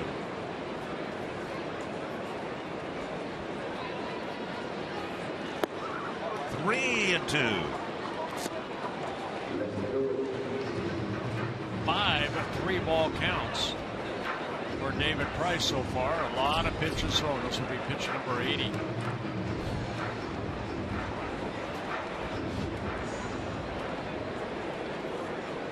Well, they sent Dozier in the first inning when Joe Mauer was up, and Mauer ended up walking.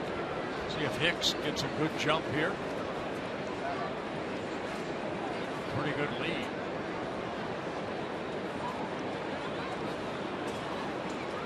And Holiday and Price will chat about it. See the 80th pitch for David Price. He's only got 9 outs. See Price kind of talking down at Holiday right there at 6'6", David Price. Holiday about 6 foot.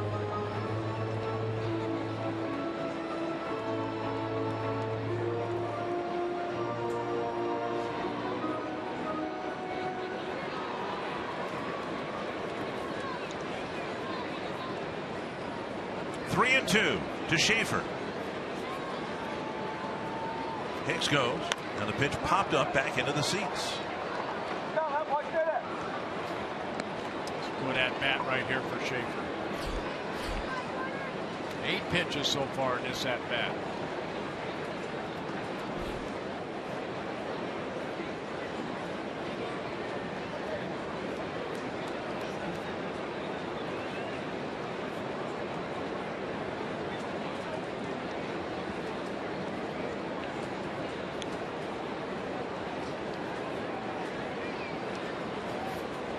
Another 3-2.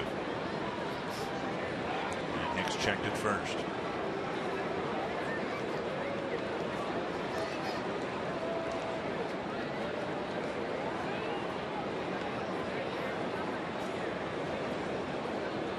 Pretty good on base percentage against Hicks. Against Price, rather. 8 for 17. Hicks goes in the pitch driven foul. What a battle. Jordan Schaefer.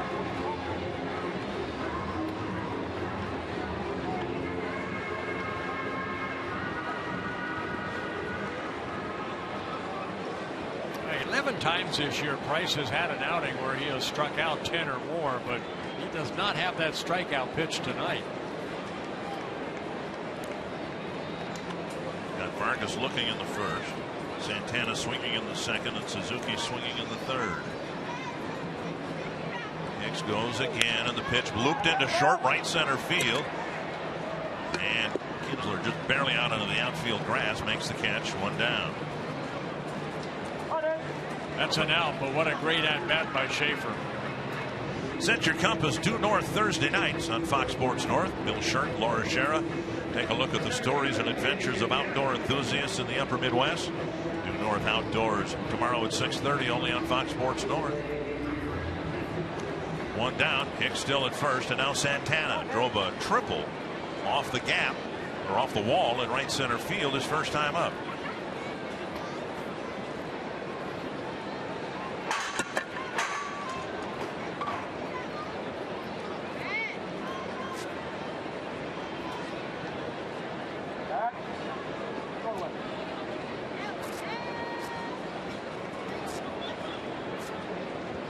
Santana scored on a Dozier single.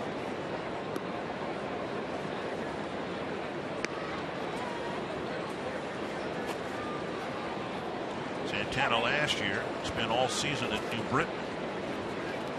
Twins ended their association with New Britain today. Yes, they did. AA affiliate is going to move to Chattanooga.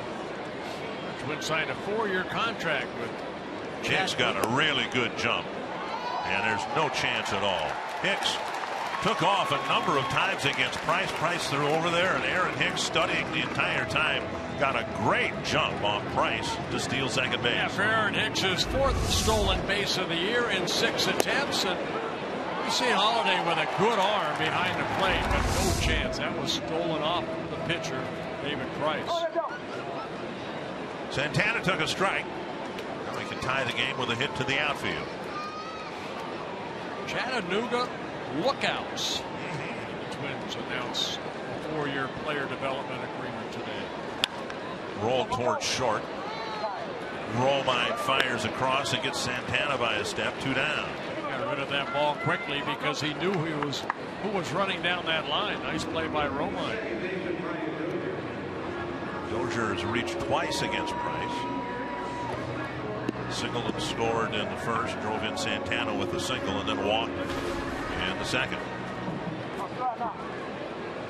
I did not realize that Chattanooga was once affiliated with the Washington Senators. Yeah, Harmon played there, right? Yeah. Cal Irmer was a manager. Twins were in New Britain for 20 years. Pitches up high to Dozier. Unbelievable. 85 pitches for David Price. He's had a runner on, at least one in every inning. Well, most pitches he's thrown in a ball game 120. He's usually between 100, 120, right in that range, but normally in the 7th or 8th inning.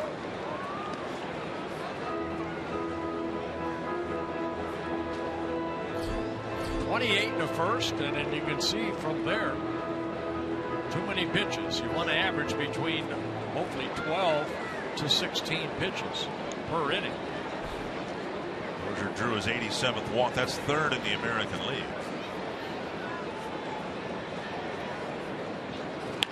Oh, foul, 2-1.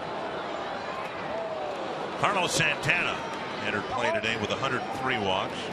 Jose Bautista next with 96. Dozier's second inning walk is 87th.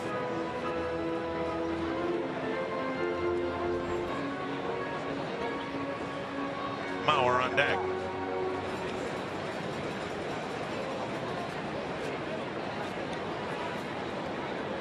Two and one to Dozier. 2.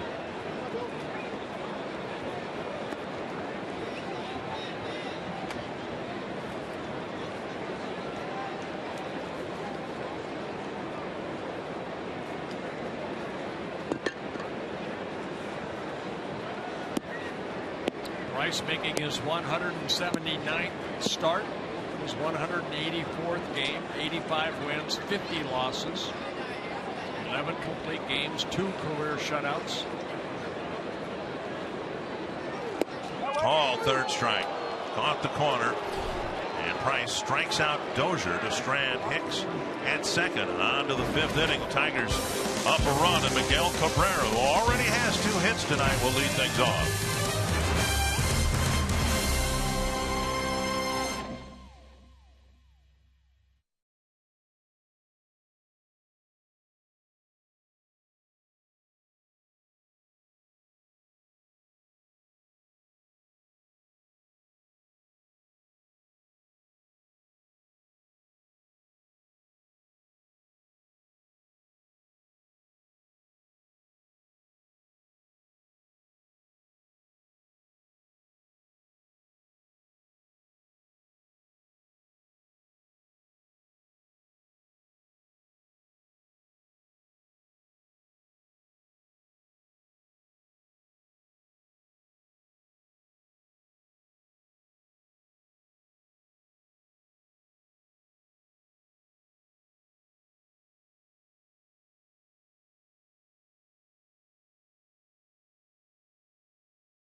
Off in the 5th inning. He singled and scored in the 1st and drove in a run with a double in the 2nd. Cabrera really hitting with one good leg, his right ankle really giving him trouble. That's amazing. You know, he doesn't stride. I think we showed in game 1, you know, how he was and where he is now, but he is so strong, especially the upper body, the arms, how he can whip that bat through the strike zone. Fox Tracks presented by Dodge Ram. 1 strike to Cabrera. And now 1-1. Gibson's had a couple of 8-pitch innings. He's retired 7 men in a row. Yeah, 7 ground ball outs to go with his 2 fly ball outs and 3 strikeouts. 2-1.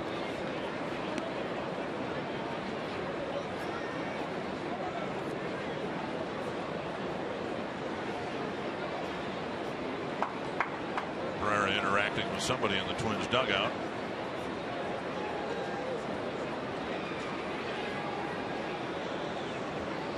But now it's time to hit. 3rd one of the ball game. And he can do that.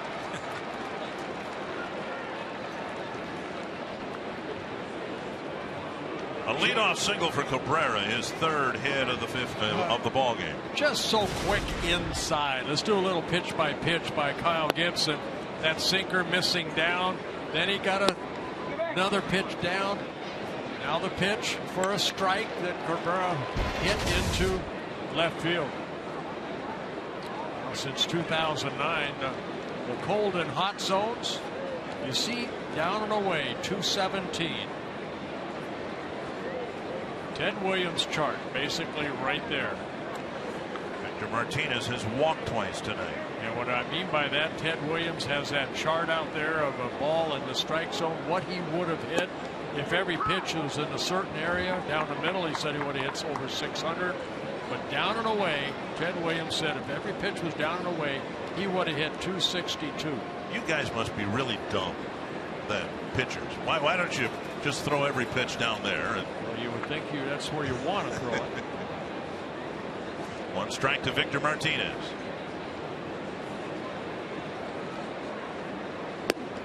I said pitchers are the best athlete. I didn't say they're the smartest athlete. 2 strikes to Victor Martinez. And I think I've shown that over the years. Well, Gibson's been able to get 20 double plays turned behind him. This would be a good guy if he can get one of his 7 ground balls he's gotten already hit at an infielder. Hopefully turn a double play. Base hit to right on an 0-2 pitch. Too good a pitch right there when you're ahead in the count to a great hitter like Martinez. That's where you want that sinker down and away to get that ground ball, but you see this pitch right there, it's almost like a little cutter that came right back into the swing.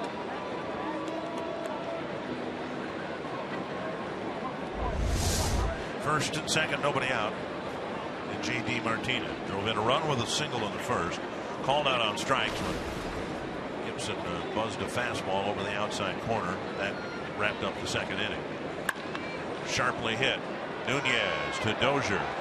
And there's the double play with Miguel Cabrera going to third. Pitcher's best friend right there. Martinez hit it sharply, but right at Nunez, who flipped it to Dozier, and then Dozier over to Mauer. So a nice little 6-4-3 double play.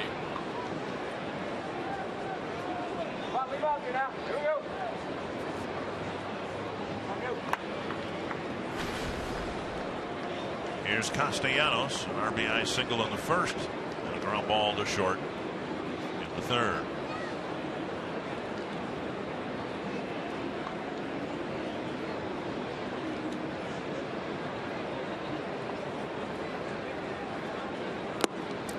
Swing, foul tip, strike one. Good sink on that pitch right there. I think when you're a Kyle Gibson or if you're Rick Porcello, who started for the Tigers last night, he's had 30 double plays turned behind him.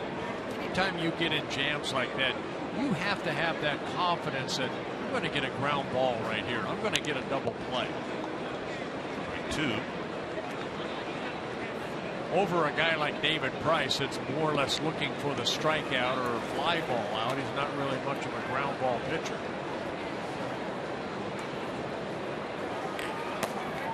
Lester Olivares warming up for the second time.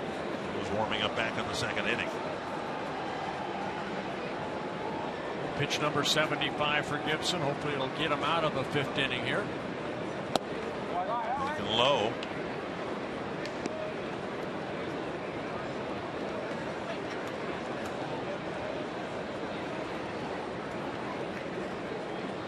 Seven hits for the Tigers.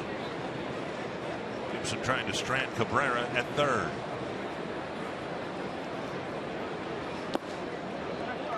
Dug out by Suzuki, 2-2.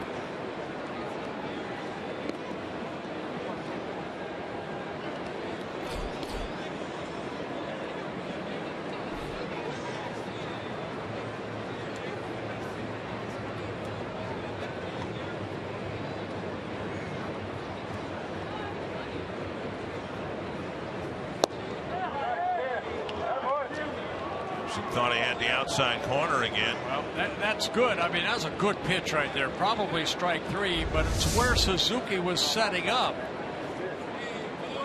And that's a pitcher's pitch right there, but not called.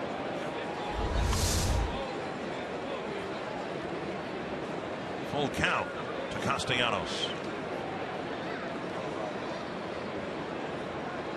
Breaking ball lifted to center. Harmlessly, it seems. And that ends the 5th inning. Gibson pitches around a pair of singles that open the inning. Still a 1-run game.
Game. Detroit leads 4-3. We are smack dab in the middle of the Minnesota State Lottery winner's circle, and it's a surprise birthday party. Lucy from Hastings is 60. We got Lucy on a stick. We got family here. A surprise birthday party at the ballpark. Wow. Caught you off guard. How cool is this? It was fantastic. Now, I know Bert Blyleven is your quasi-favorite player, but other than Bert Blyleven, you mentioned earlier your favorite player all time. Tony Oliva. Well, Tony'd be proud of this, Lucy. Happy birthday. You're getting circled by a Hall of Famer. And yes, we have Lucy on a stick. Even though the state fair's over, we've still got unique items on a stick here at the old ballpark. Oh, that is awesome. Lucy, happy birthday to you. And you are all hereby circled. Joe Mauer to lead off the Twins' fifth against David Price. Nice find, Kevin. One strike. Mauer walked and scored in the first, bounced out to second in the second.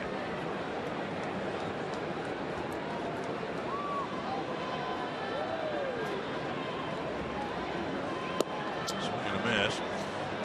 Change up right there. Royals have chased Chris Sale out of the ball game in the sixth inning with Royals leading Chicago 5-1. It's an unusual short start for Chris Sale. He came in with a 1.99 ERA, 12 wins, only 3 losses.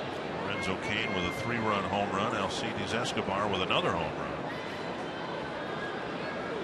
And Mauer takes a called third strike, 1 down. Price picking up his 5th strikeout. That'll bring up Vargas. Yeah, 3 pitches, a fastball, changeup, and then a fastball outer half of the plate. It's been 1 strikeout an inning for Price. He got Vargas in the first inning. And then Vargas bounced out to second in the third. Oh, get it. Go double.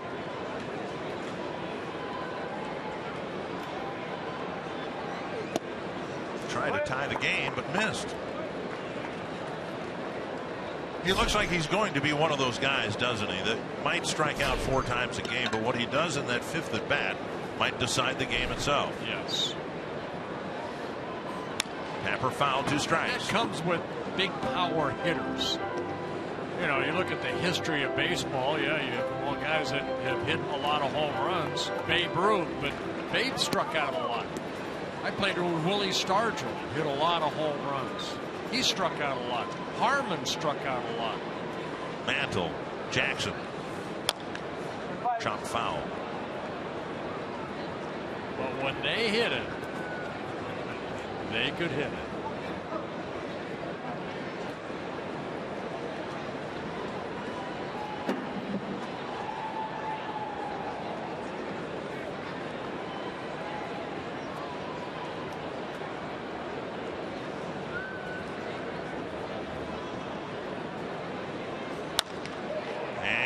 Over the reach of Kinsler.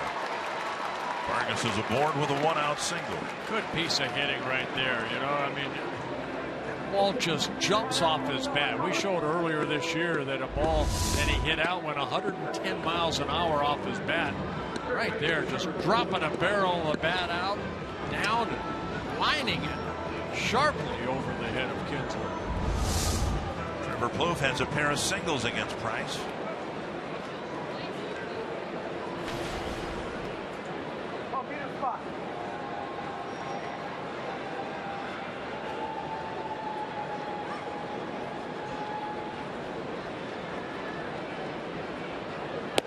And strike 1.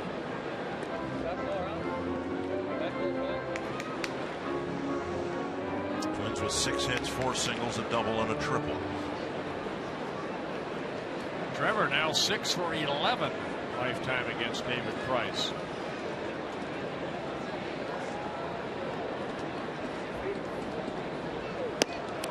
Swing and a miss.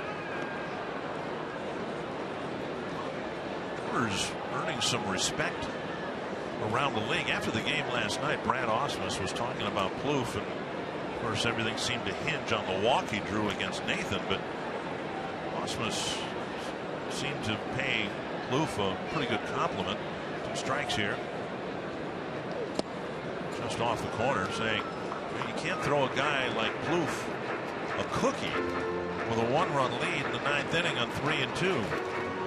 In other words, just don't challenge him because he's proven now that he can hit a home run. He can hit a double. Ethan just missed with a pitch, moved through the walk, and the Twins started their comeback. To left field, J.D. Martinez chasing it and tracking it down. He's making a bid for one of those doubles. Yeah, he hit it just off the end of the bat. Check out some news and notes from around the league. Nori Aoki having an incredible series for the White Sox, 11 for 12. Jose Altuve has set an Astros record for hits in a season. And the Angels hope to clinch the AL West title. They have clinched a playoff spot. They're hoping now to clinch the division title. It seems inevitable. Here's Suzuki, an RBI double in the first, and then Price struck him out swinging in the third. 100 pitches for Price. Hooked foul over the head of Scotty Alger.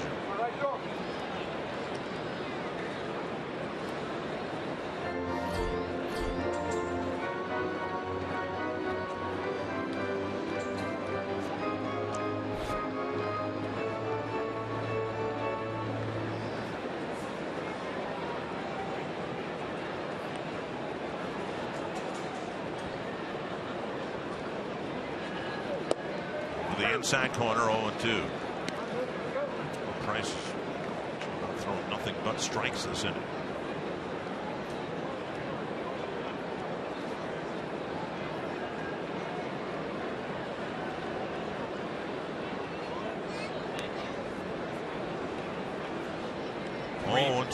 Three-made slider trying to backdoor it, outer half of the plate. Suzuki fouls it off.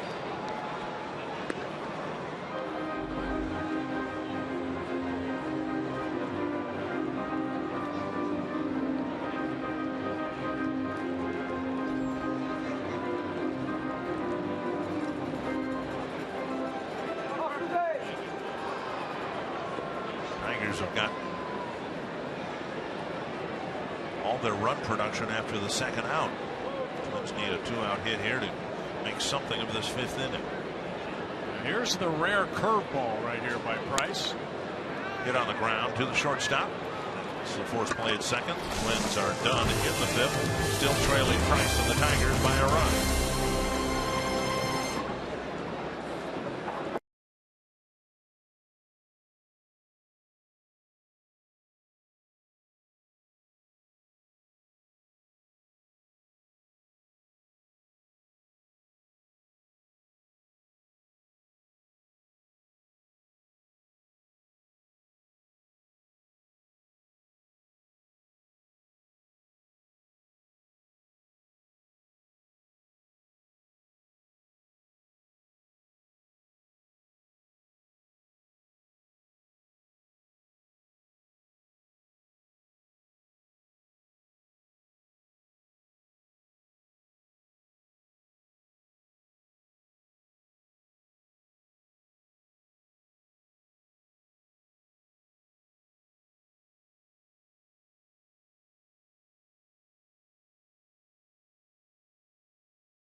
Start fan of the game, helping the grounds crew put in a new base. I tweeted his dad today about him coming out and changing the base right there. Told him to have a good time out there, that young man, and don't trip on the way out. He did well. Okay. Holiday hooks one foul on the first pitch from Kyle Gibson. Tigers getting 2 RBI singles with 2 outs in the first, and an RBI single, RBI double with 2 outs in the second.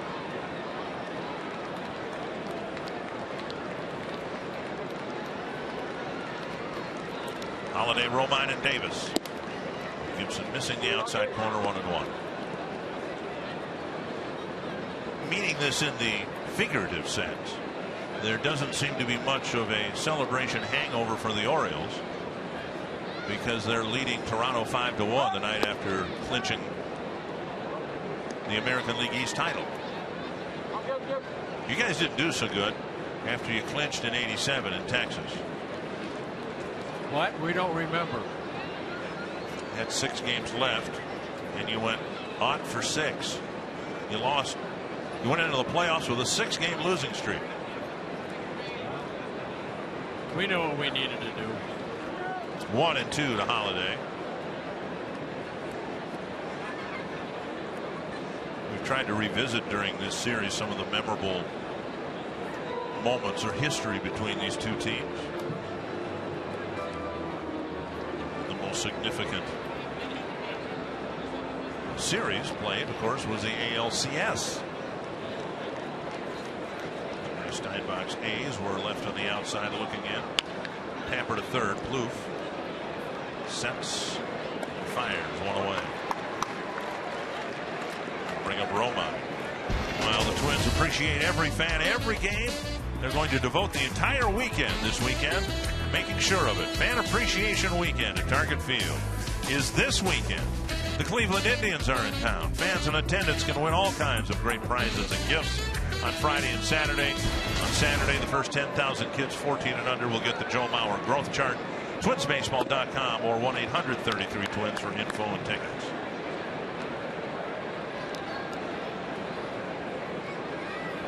One strike to Romine. Walked and scored in the second. Hit a bouncer to Nunez in the third.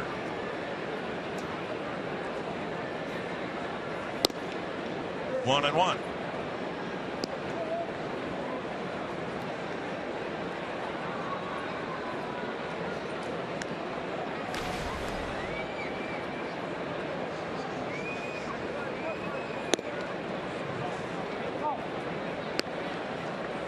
Tigers seem poised. They're in the driver's seat. They have the lead. They've got the easier schedule between themselves and Kansas City.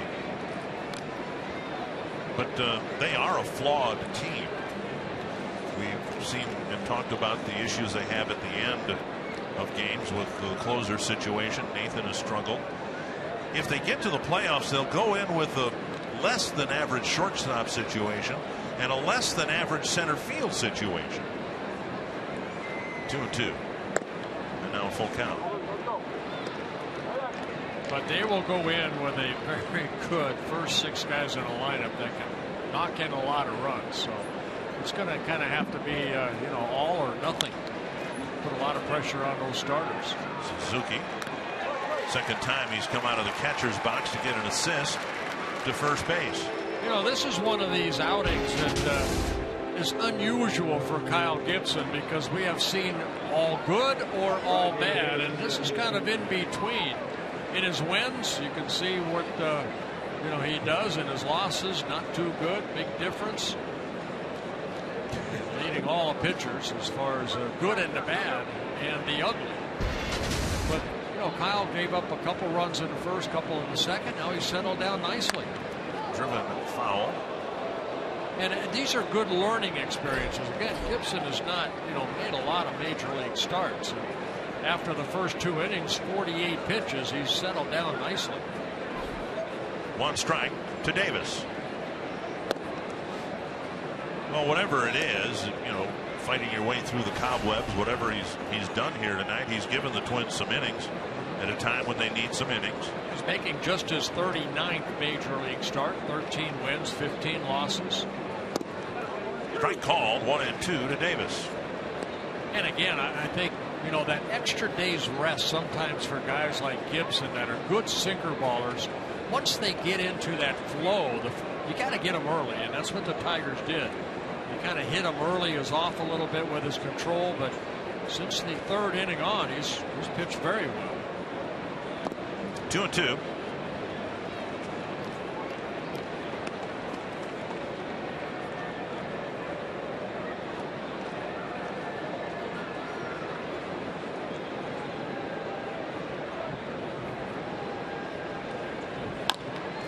Another dribbler, this time Gibson slips and makes the play a little late. And we'll make sure that he's okay first. He planted his right leg to throw and it slipped on him. He was still able to make an on-target throw, but a split second too late. Well, credit Davis for getting out of that box. Ron Gardner is going to come out and maybe check at first base, but Gibson right here, you can see that right plant foot slip a little bit, but still something on the throw.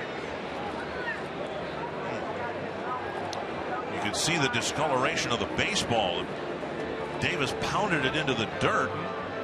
Hey, you want to come over and you want to be able to plant your foot, but Gibson's right foot slipping. And a bang play here at first base, as we'll slow it down for you. You can see some mud on the ball. He's out, I think. When the ball touches the back of the glove, it looked like Davis's foot was still up in the air, but you could see in that super slow-mo there's a big chunk of mud on the ball, and Gibson was still able to, without very good footing, deliver a good enough throw to maybe get the out. Yeah, they're going to review this and see if the throw got to first base before the foot of Davis.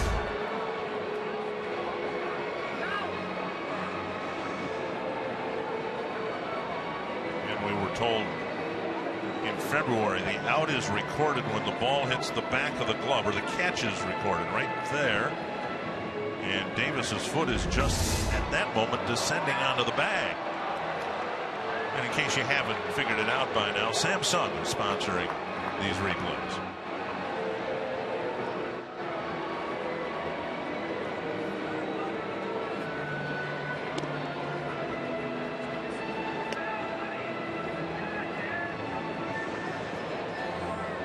Davis either has an infield hit, or Gibson made an awfully good fielding play to throw him out at first. Yeah, I was surprised really with that back foot slipping the way it did. He's still able to get something on that throw.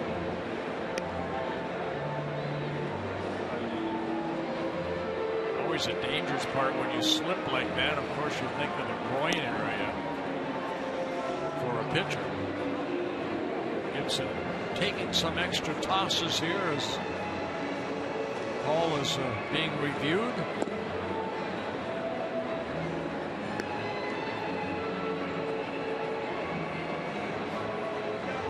The umpires here, of course, are waiting for the call to be made in New York, and they're looking around the crowd. There's light, happy music being played in the background. That's Jim Joyce, the crew chief right there. 27 years he has been a major league umpire, along with Marvin Hudson, and 16 years of being a major league umpire. This one's taking a long time.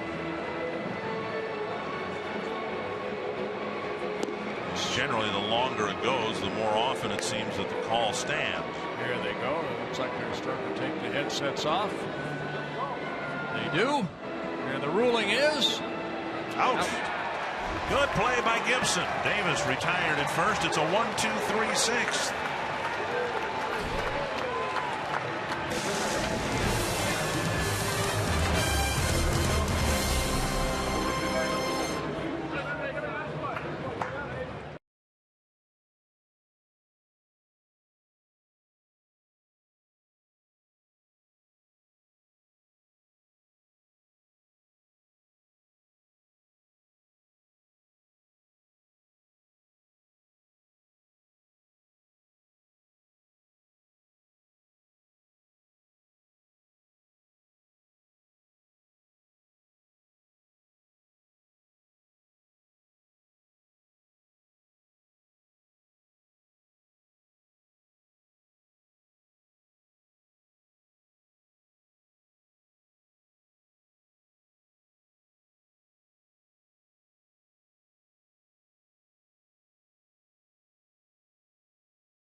Is presented by Toyota.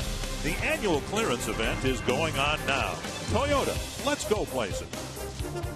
By Sanford Orthopedics and Sports Medicine for the everyday competitor in all of it. And by McDonald's. Your McDonald's has 5 extra value meals under $5, including the sausage McMuffin with egg at participating locations.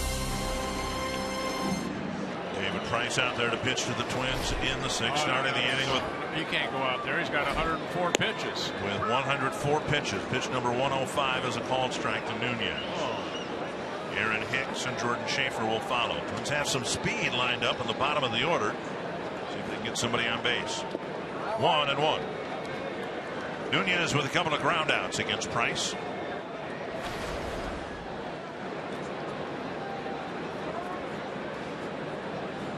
There is some action in the bullpen for the Tigers.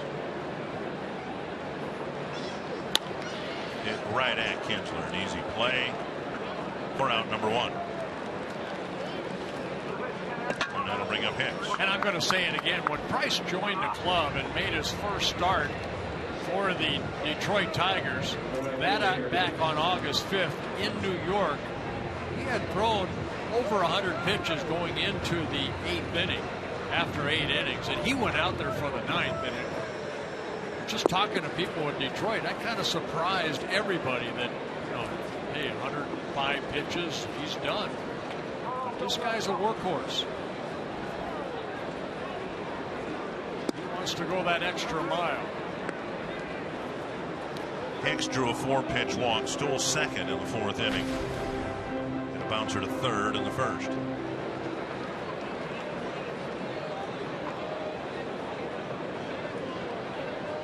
1-0. 2-0. First 3 batters who faced Price got on base and scored. The Twins haven't scored a run since. Twins have only 2 hits since the 1st inning. Single by Plouffe and a single by Vargas. To right center field. It'll find a gap. Hicks rounding first. Davis cuts it off, but he staggers, and Hicks will glide into second base with a double.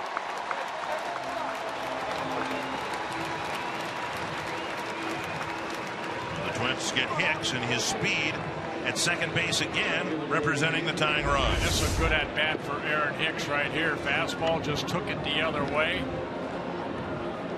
And Davis did a good job of cutting this ball off. This ball gets by him right there. Hicks may get a triple. But Davis and his hustle cuts it off. Holds Hicks to a double for Aaron Hicks, his 7th double of the year. Schaefer's hit the ball in the air twice. Once fairly deep to center for an out. The other time a pop-up to Dozier, just barely in the outfield grass. To Kinsler, rather. He had a great at-bat in his last at-bat. Punch to center. And Hicks will try to advance to third. Davis's throw off line, and Aaron Hicks has moved up to third base. That's what he was intending to do on Parmalee's blast to the gap in left center field. Hicks had kind of a awkward slide into third base. Got some dirt in his eyes, perhaps. But that was what Hicks was efforting to do. The difference is Parmalee, his drive to left center field hit the warning track. And Hicks was only able to get third base, and Parmalee ran to third with his head down. Here's Santana.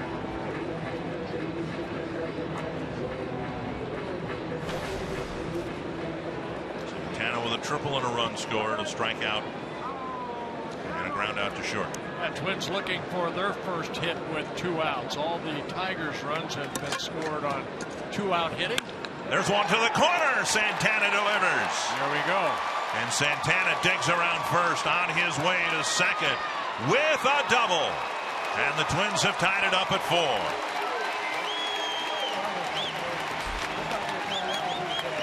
Second hit for Santana, triple and scored into first, and right here jumped on that first pitch, hit it down the left field line. The speedy Santana picking up an RBI, his 38th of the year.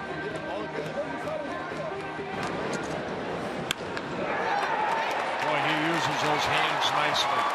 Hicks scores the tying run. Second shortest start for Price since coming to the Tigers. He's knocked out after 5 2/3 innings in a tie game.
Into third, how it was different than what happened in Chicago.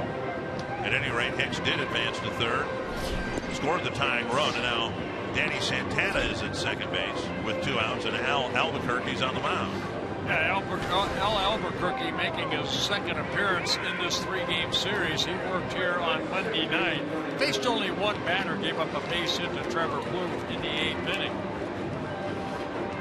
Good numbers out of the bullpen. Not too many guys can say that out of that Tiger bullpen, but very good 2.53 ERA for Albuquerque. Good fastball, a lot of sliders.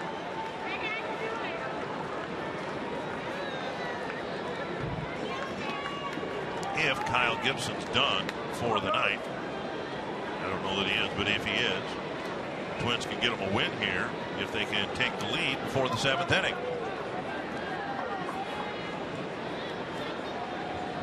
Outside, ball 1 to Dozier.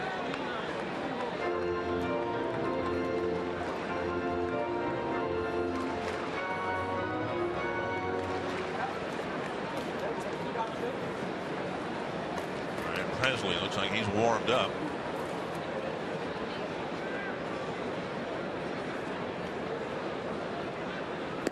Up high, 2-0.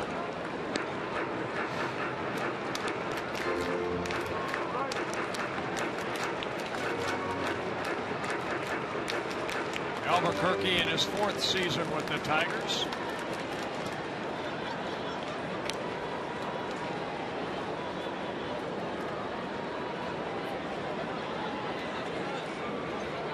Dozier takes a fastball down the middle.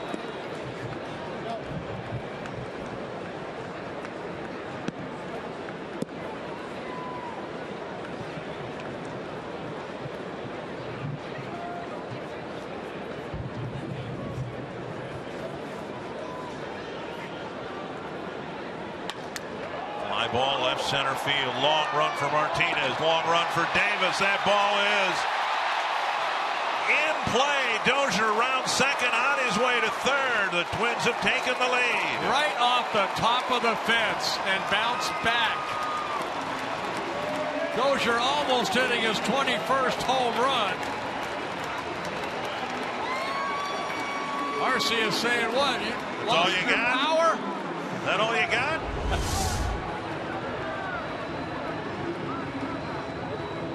Dozier looking for his first home run since August. My goodness, right off the top of the padding. Ball bounced back into play. An RBI triple for Brian Dozier. His first triple of the year. And Albuquerque faces just one man. gives the Twins the lead on Dozier's triple.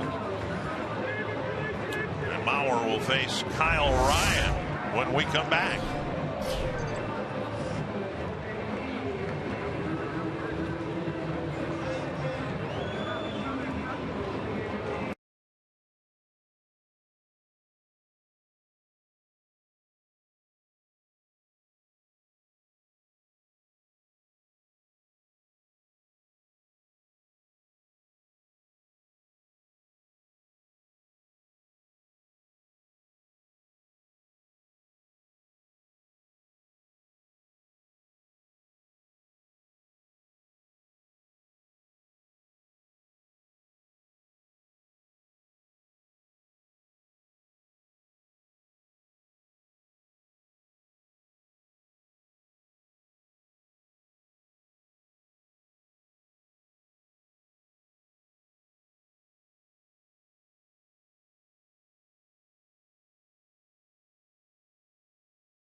Kyle Ryan, who did such a good job here in the heat of the moment, will come in to face Joe Mauer.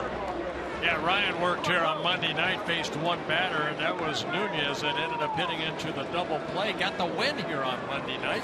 2-0, making just his 4th major league appearance. 1 start. This is his 3rd relief appearance.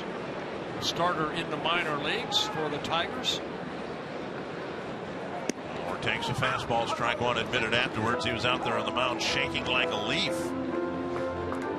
Didn't have a whole lot of time to shake too much because, as you said, he threw just 2 pitches and got Nunez to wrap into the big double play, ending the inning. Yeah, Ryan just 22 years old.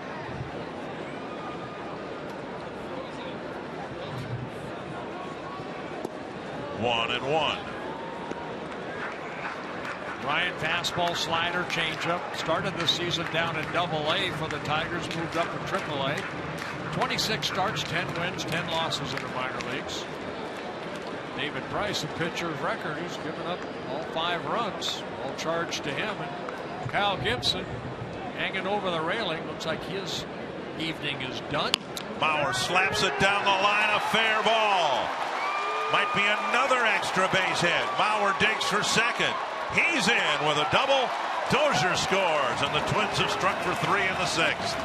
3rd double of the inning to go with Dozier's triple. And the Twins have a 2-run lead. Mauer picking up his 25th double, driving in his 51st run. It's a fastball that Joe, as he does so well, inside-out swing, just hits it over the head of Castellanos at 3rd base. Down that left field line, Dozier scores the 3rd run of the inning. Excuse me, 2nd run of the inning, 3rd run. First hit was a triple. It was a double in the 1st inning, and now 4 extra base hits here in the 6th.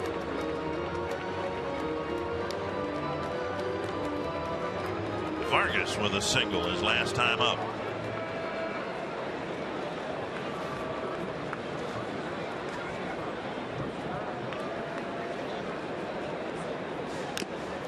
And Vargas tried to add another extra base hit to the total this inning. Singled sharply to right field his last time up. That's like 3 balls up. Kansas City, bottom of the 7th, leading the White Sox 5-1. This could be a big night for the Royals.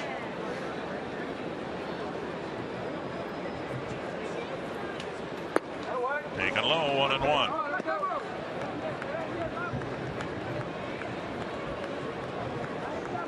Well, if we have seen the Twins fight back from being down, we've also seen the Tigers fight back. Jim Johnson warmed up. 2-1.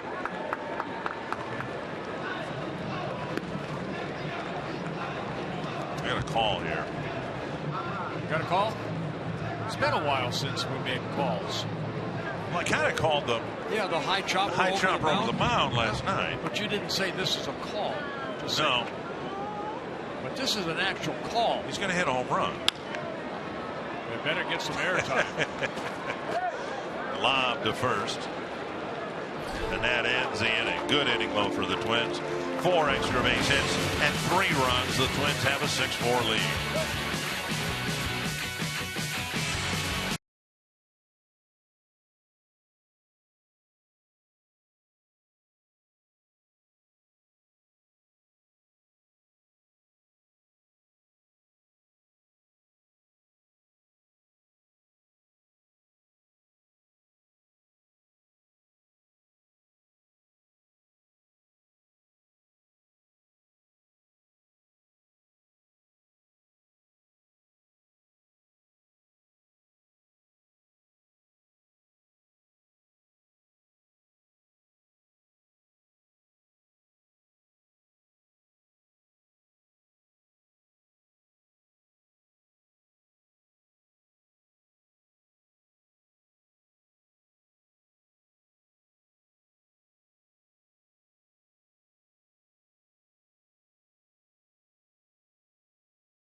Grand Casino story of the game. The Twins taking the lead in their half of the 6th. Yeah, after the double by Hicks, it was a 2-out double by Santana, followed by a Dozier's RBI triple right off the top of the fence, and then Joe Mauer's RBI double. So 4 extra base hits created 3 runs, knocking out David Price, and the Twins have a 2-run lead going to the top of the 7th.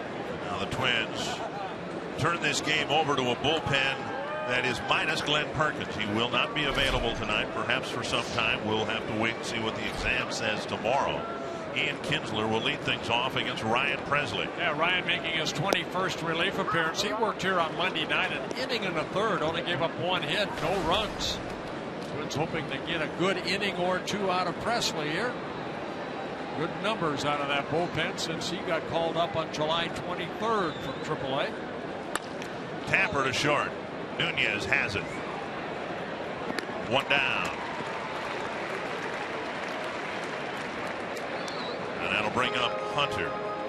So without Perkins, the Twins have 4 left-handed relievers. Logan Darnell. Well, the Twins might need to save him for a start here in the next few days. Dunsing, Thielbar, and Thompson. Oliveras, Feed, Swarzak, Presley, Achter, Tonkin, and Burton, who we were told would assume the closing duties as the senior member of the late inning staff. When Walcott called it a strike, got some heat from the Tiger dugout. Well, Presley, one of those pitchers straight over the top. Very tight curveball.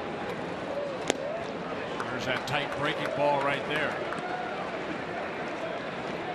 What I mean by tight, that means it looks like a fastball and then it just breaks quickly. And late, it seems like. 2 strikes to Hunter.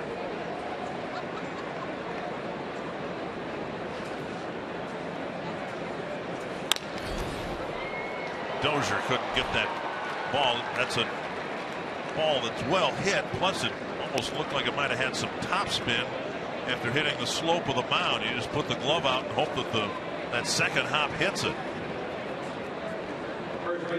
2015 Twin schedule's out. It's a good one with the interleague visitors this year, or this next year, the Milwaukee Brewers, Chicago Cubs, and St. Louis Cardinals. 833 Twins or twinsbaseball.com to find out more about the fantastic 2015 schedule if you're pondering being a part of the Twins season ticket family.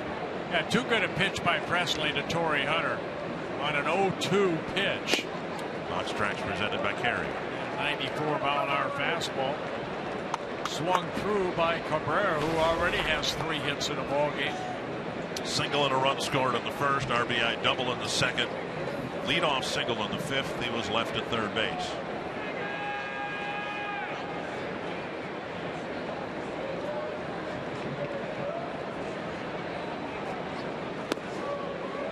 Suzuki caught that awkwardly, 1-1.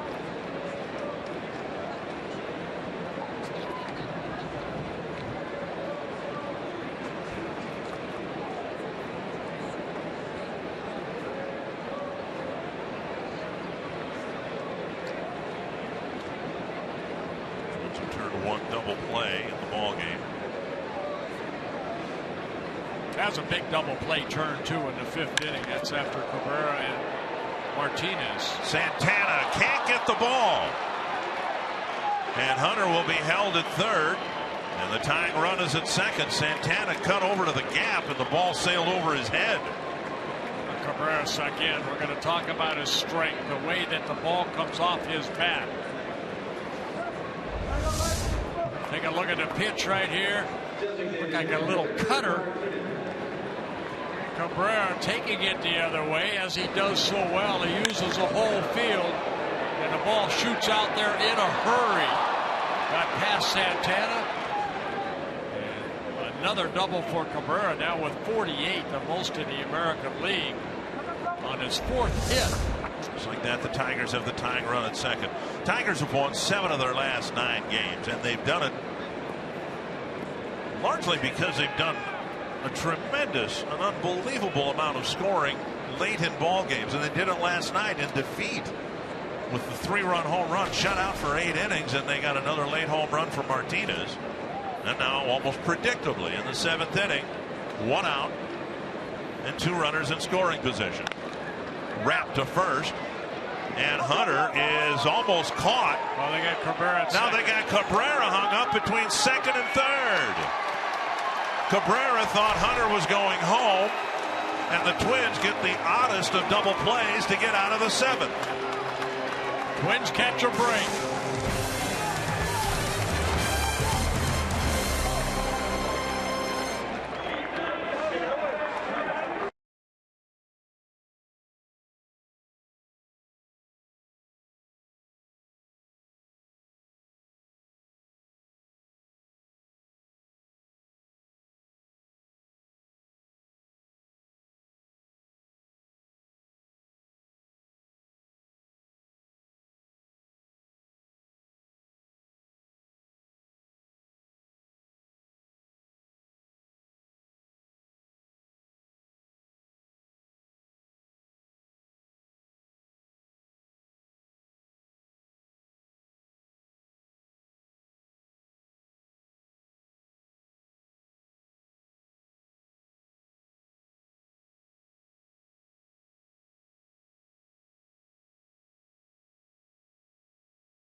this copyrighted telecast presented by the authority of the Minnesota Twins and may not be reproduced or retransmitted in any form.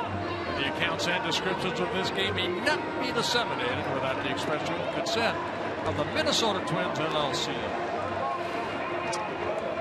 Just the way the doctor kind of wrote that prescription out, wasn't it? Now, when you talk about a ground ball double play, you don't go 3 unassisted 6 or whoever finally tagged out Cabrera.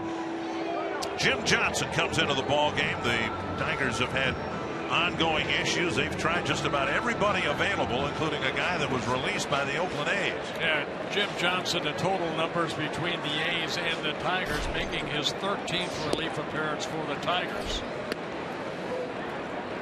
As Dick mentioned, he was released by the Oakland A's on a $10 million bonus or contract this year, and then signed by the Tigers on August 17th. He was released on August 6th. And he, worked his way up. He went to Toledo to try to, as Dave Dombrowski said, try to get the sink back on his sinker. 1-1, 2-1. Off with an RBI single in the first, another single against David Price, and then a fly ball to left.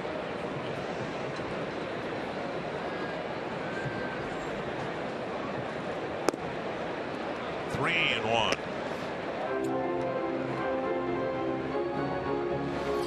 Suzuki on deck, and then Nunez.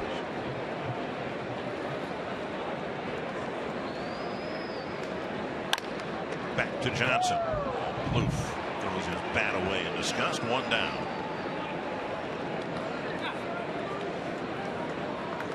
As promised earlier in the game, we have the AT&T fan photo of the game. Tweet your photo to hashtag NorthFanPhoto. Chance to be shown in an upcoming broadcast brought to you by AT&T. Oh, I like this one a lot better than last night. It's not photobombed by Dan Gladden. Earlier, a beautiful afternoon at Target Field. Kurt Suzuki, the batter. Sinker low. Well, one thing about the Orioles, yeah, they won their division. They must have known something about Jim Johnson because, they traded him to the Oakland A's back in December of last year after he had saved 101 games in 2 seasons for the Orioles. Weak ground ball here, 2 down in the 7th. That'll bring up Nunez.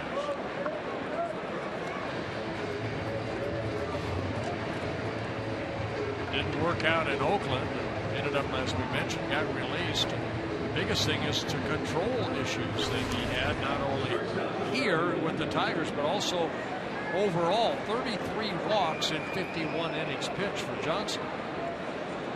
Nunez, a tough time getting the ball out of the infield. He takes strike 1. Hitless in the series, 3 more ground balls in tonight's game.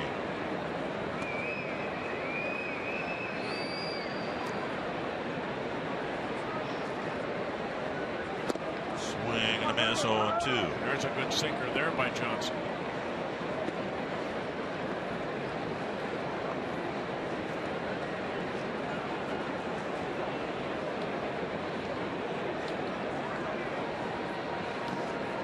One and 2.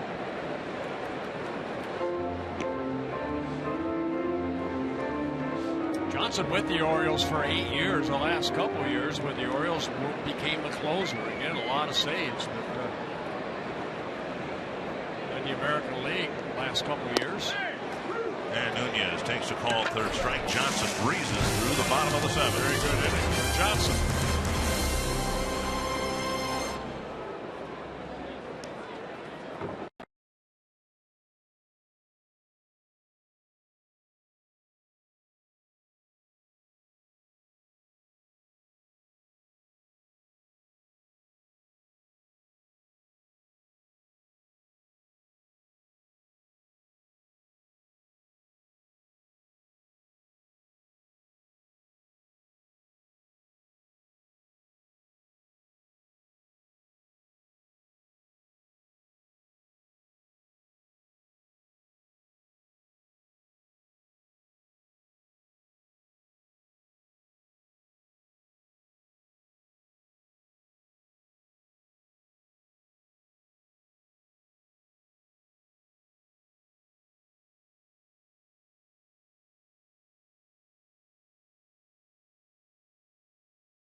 America's studio. After a day off tomorrow, the Twins play against Central Division rivals continues this weekend.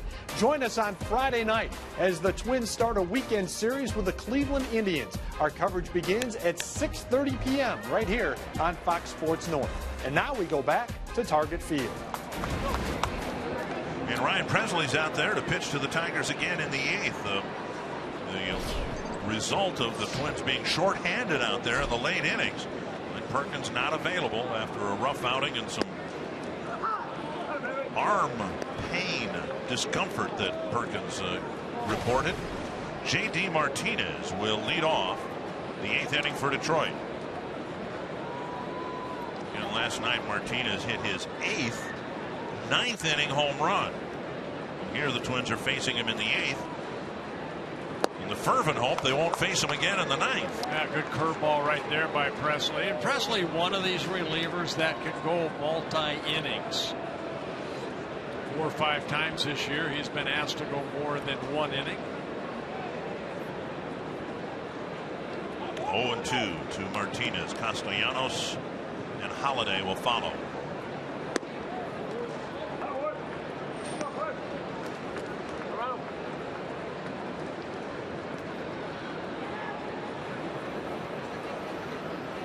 Tonkin warming up.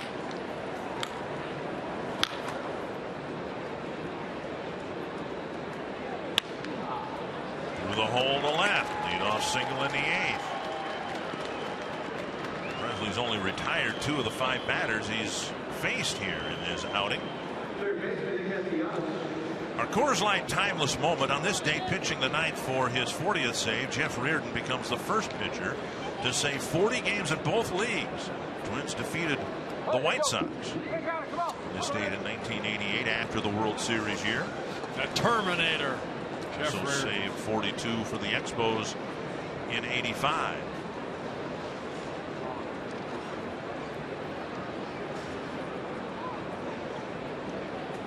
Foul to the screen. 1 strike. Trying to keep the Tigers from scoring late as they have done so well over the last week and a half.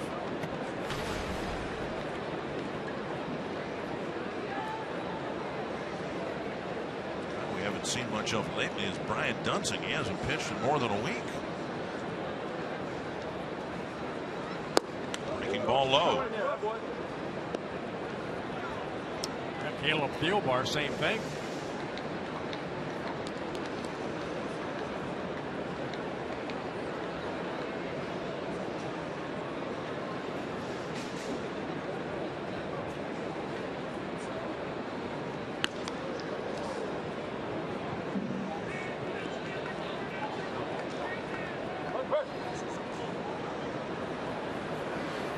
There is Dunsing getting loose out there next to Tonkin now.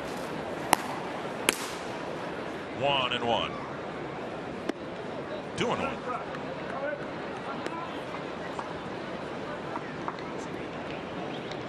Pitches for Presley, a dozen strikes, but 3 of them have been hit very hard.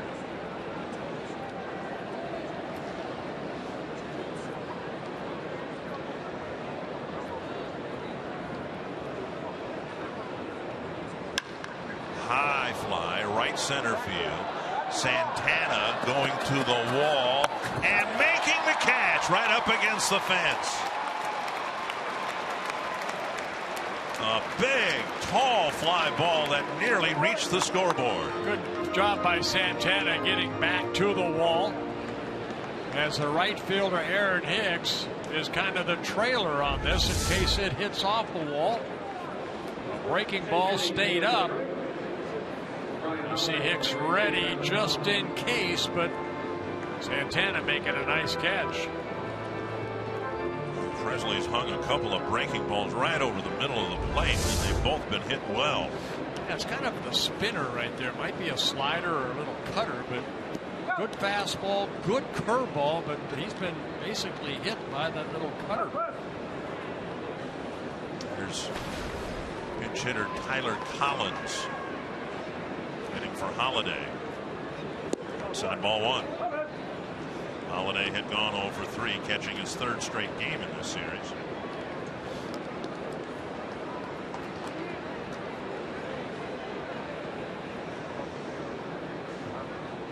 Collins up with the Tigers earlier in the year in April and then recalled.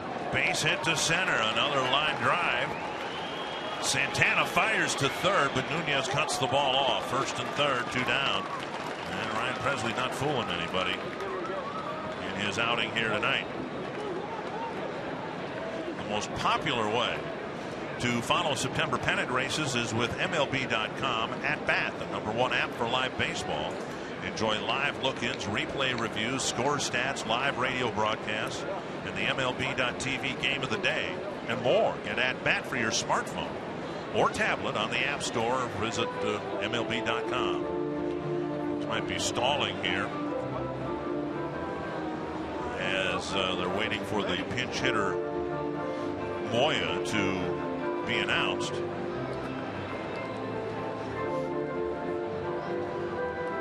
And Moya, hear the name announced, but apparently the umpire Quinn Wolcott signaled the substitution. And that'll be the end of the night for Ryan Presley, who retired 3 batters but gave up 4 hits. And it'll be Brian Dunsing pitching next for the Twins.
The Twins followed with a pitching change, and Moya won't hit, of course. It'll be Eugenio Suarez, who is the most experienced right-handed bench player they have tonight.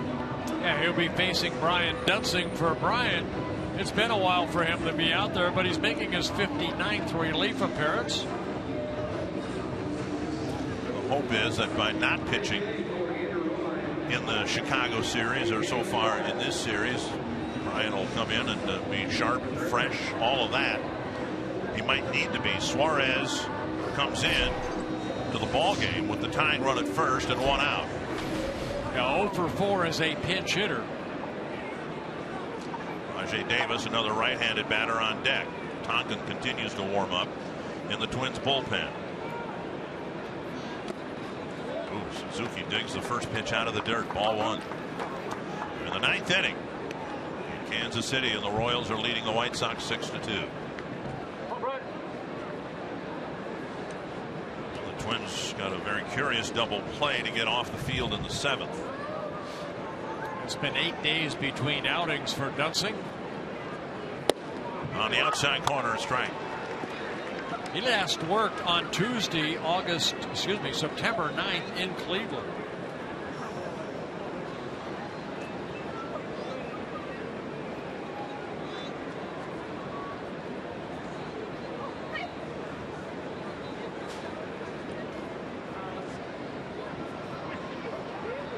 Swing and a miss.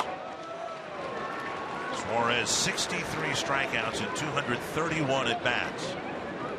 He's been one of the guys trying to fill in at short. Jose Iglesias out for the year. That determination made very early on. Suarez strikeout prone, and Dunsing will try to get him here for out number 2. They threw that fastball by him. Got him looking. 2 down.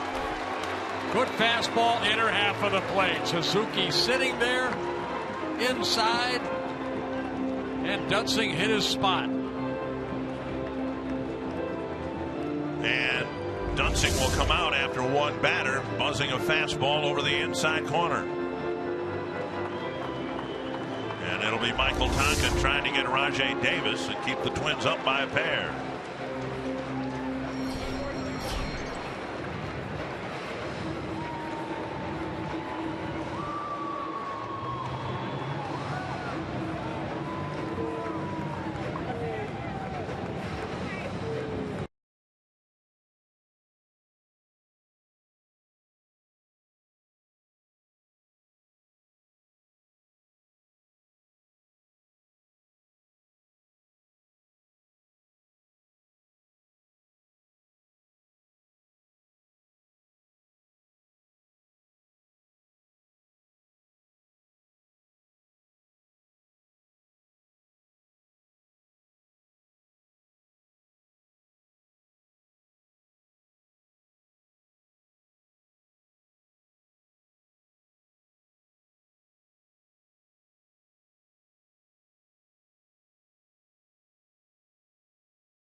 Tigers have a couple of left-handed hitting options, including Don Kelly.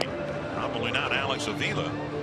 Michael Tonkin will face the right-hand hitting Rajai Davis, trying to get the third out of the 8th. Yeah, Tonkin came in here on Monday and faced only 2 batters, struck them both out. Final 2 outs of the bottom of the 9th inning after the back-to-back home runs by Hunter and Cabrera. Struck out J.D. Martinez and Castellanos. Twins trying to get through here, and I think it's apparent trying to give Casey Fiend another day off. Fiend had pitched in 3 straight games and had the disappointing 9th inning here 2 nights ago. First and third, 2 down. Davis will face Michael Tonkin. And these are good situations for Tonkin too. You know, if he's a part of the future bullpen, you want him to put him in these situations here in September and see how he fares. 94-mile-per-hour fastball, missing up just a little bit, ball 1. Royals have beaten the White Sox 6-2. Yordano Ventura with the win, beating Chris Sale.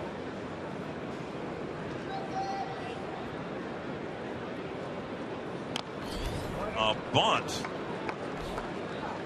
A foul ball, 1-1.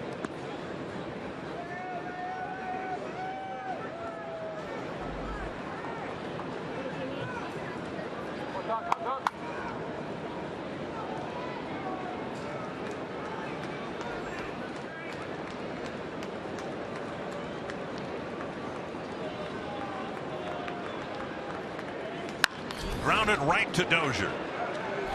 Tonkin gets the job done. So does Brian Dunsing, and the Tigers come up empty-handed in the 8th.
Here at Target Field. Stay with us directly after the game for Twins Live, presented by CenturyLink. We'll take a look at young Kyle Gibson, how he settled in after a very rough start in the first 2 innings. We'll see how the Twins emerge to have another comeback in the 6th inning. We'll take you inside the clubhouse and hear from the manager, Ron Gardenhire. Bert Blyleven, with all your experience pitching in the big leagues, this has got to be pretty satisfying for a young man to give up 4 runs in the first 2 at-bats and now be in position to beat the Tigers. Yeah, he really settled down nicely. Thank you, Kevin. And that's one thing, I think we need to touch on, too, is Gibson's performance, how he struggled early, but then he found that sinker created a lot of ground ball outs. Aaron Hicks will lead off the Twins' 8th, and he takes outside ball 1 from Jim Johnson. Johnson starting his 2nd inning of relief. A 1-2-3, bottom of the 7th for Johnson. Some defensive replacements for the Tigers.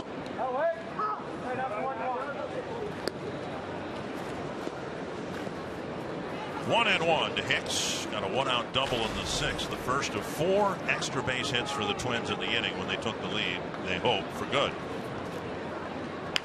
Cracked foul, 1-2. We're seeing from Hicks is on a much more regular basis his involvement in run scoring innings, whether it's through an RBI or a run scored. He's a factor in the lineup, and that's not something that was the case earlier this year or when he was with the club last year. And having said that, he takes a called 3rd strike. And Johnson picking up his 2nd strikeout of the 4 batters he's faced. Johnson with that sinker starting inside and then coming back and clipping the corner.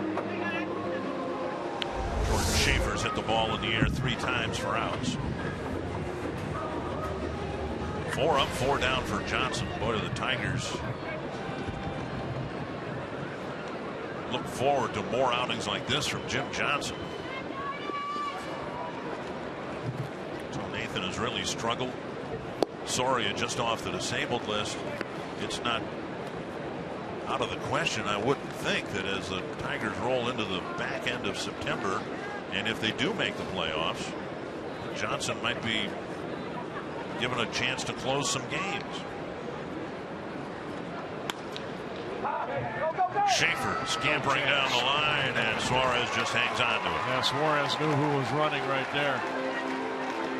Once he got it passed by the 3rd baseman, no chance to get the speedy Schaefer at first. So Schaefer picks up his first hit. Put it in play, got a base hit. Carsoup.com trivia question: the 5 left-handed pitchers to win the AL Cy Young Award since 2000. Santana and Price are on the list. Did you get the others? There they are. With Lee, CC Sabathia, and Barry Zito. Might not have gotten Zito. Oh.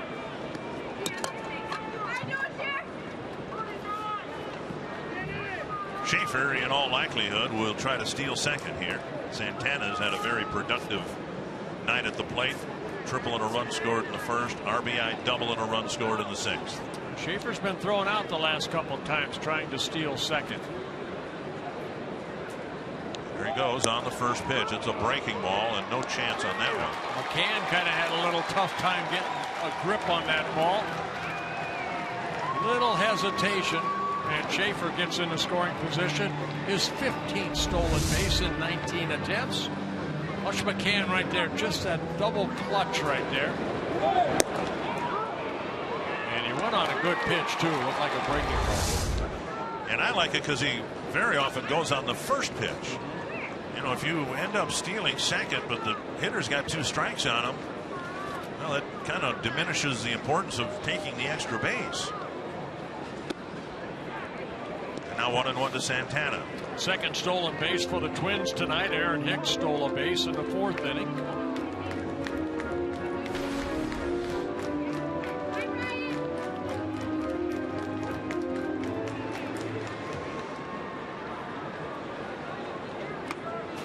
One and one.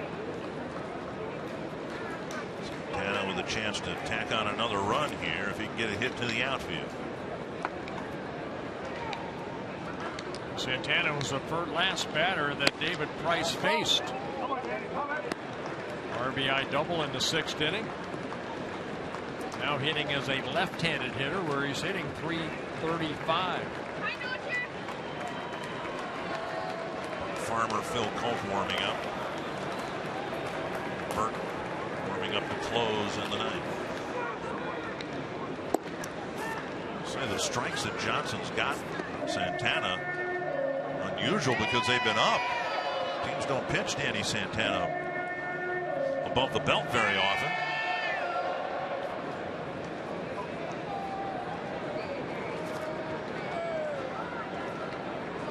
See if they try to go down and in to get strike 3. Santana fights it off. Tried the breaking ball there.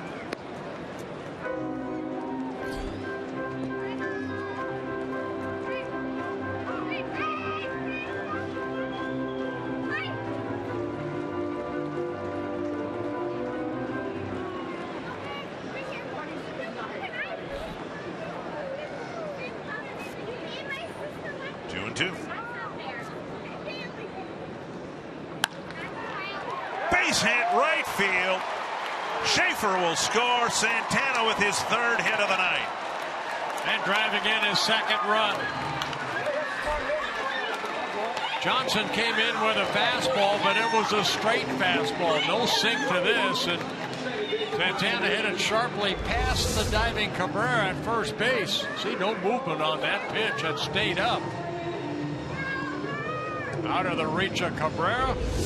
And a stolen base helps the Twins get another run.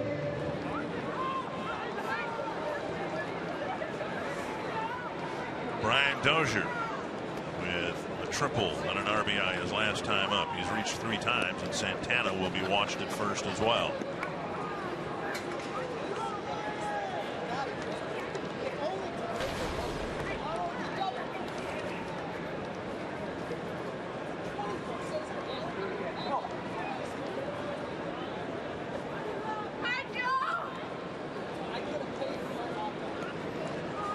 By the way, the Tigers are going to send up the top of their lineup, meaning at least Cabrera will hit, and we've seen what they can do in the 9th inning. You got a chance to add another run here, maybe steal Santana into scoring position. Not a bad idea. They've added 1 so far here in the 9th. Kinsler will lead it off. Hunter, Cabrera,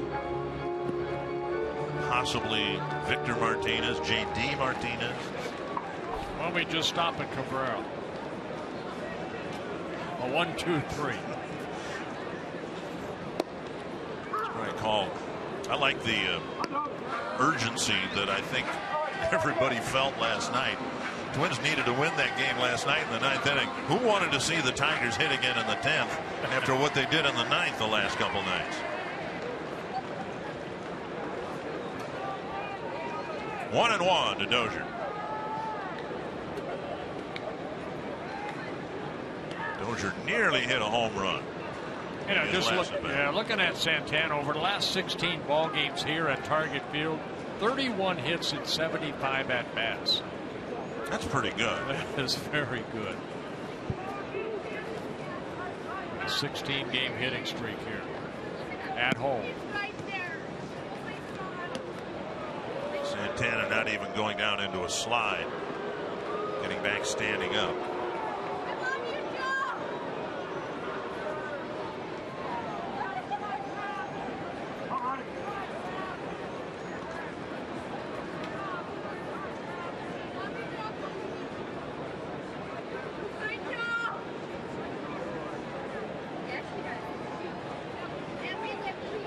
Santana goes.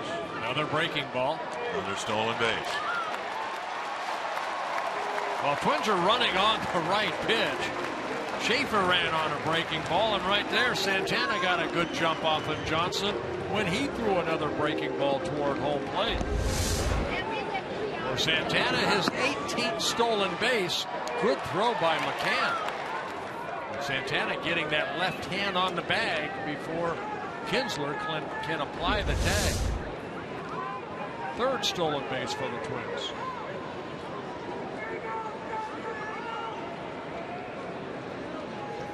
Two and 1 the count to Dozier. So Johnson had a really good 7th inning and struck out Hicks to start the 8th. Then Schaefer, single, stolen base. Santana, single, RBI, stolen base. Dozier takes low, 3-1.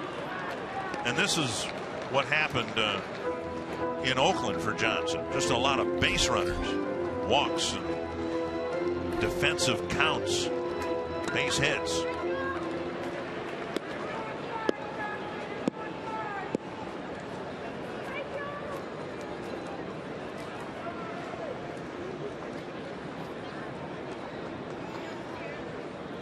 Breaking ball taken for a strike. 3-2.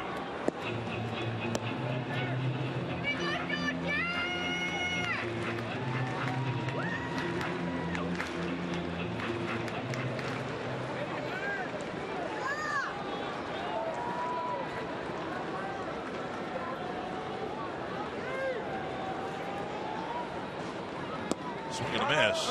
That's strike 3, and Dozier has to at least draw a throw.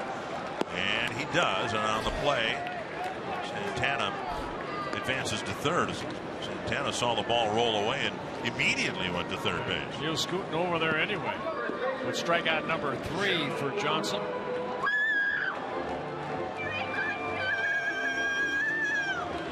See how aggressively they pitch Bauer here. He delivered a big RBI double in the 6th. Brad Ausmus might even bring in a left-hander to pitch to Bauer. We saw Phil Cope, did we not, warming up? Yep. And it will be Phil Cope pitching to Bauer. The Twins have added a run in the 8th and now lead by 3.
Get another run on the board for the 9th inning.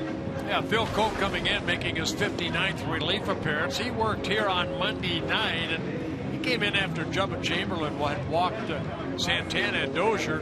With Mauer up, the Twins did a double steal, put them both in the scoring position, and Joe Mauer got a base hit off of Cope and scored a couple runs. Mauer didn't hit the ball hard, just a little soft flare into left, but that's similar to his RBI double here in the 6th. He gets Santana in from third base, and the Tigers will have the top of their lineup hitting in the 9th inning.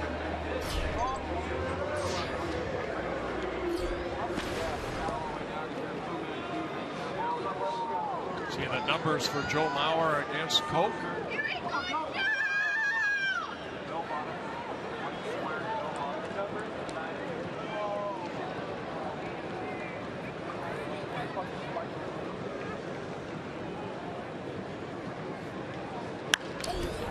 Foul into the seats, 1 strike.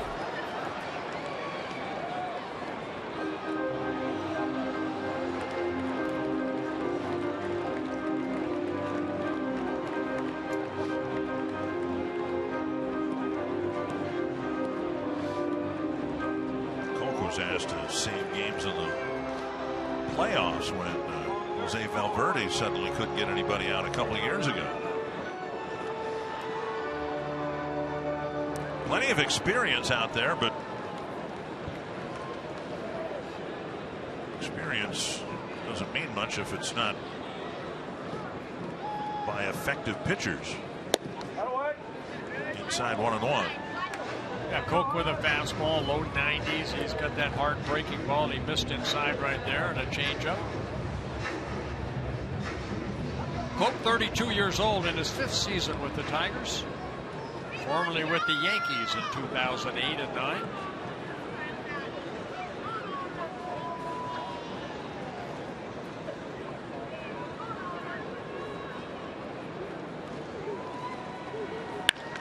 Left center field, and Mauer delivers against Coke again. Santana scores, and the Twins have a 4-run lead. Well, Joe Mauer driving in his 2nd run. Coke left a pitch up, and Joe lined it into left field for left center. Well, the Twins now with a 4-run lead. And that'll bring up Kenny Vargas. Coke had won most of the battles with Mauer as of late. Mauer's gotten them in back-to-back at bats. Johnson charged with 2 runs here in the 8th. Vargas 1 for 4, a single to right, back in the 5th inning. Hard on the ground, Castellanos throws across to Cabrera, and that ends the inning. But the Twins add 2 and take a 4-run lead up against the Tigers. It'll be Jared Burton in a non-save situation, trying to give the Twins a series win.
Leading the Tigers by 4 runs. They are 3 outs away from winning this series, 2 games to 1. Century Link linked to what's next, an off day tomorrow, and then the Indians will send Trevor Bauer to the mound against Phil Hughes of the Twins. Jared Burton with closing duties in place of Glenn Perkins, who's going to have an exam on his left arm tomorrow. They're going to check everything out, try to find out if anything structurally is wrong. So for the time being, Burton is the closer, and he'll get a shot here in a non-save situation. Right. He does have a couple saves. One of them on last road trip in Cleveland. He saved the 2nd game. His 1st save coming against Chicago here, or White Sox, back in late June. But Burton with a good fastball, slider, and a very good changeup. Kinsler is 0 for 4. hasn't gotten the ball out of the infield. 1-1.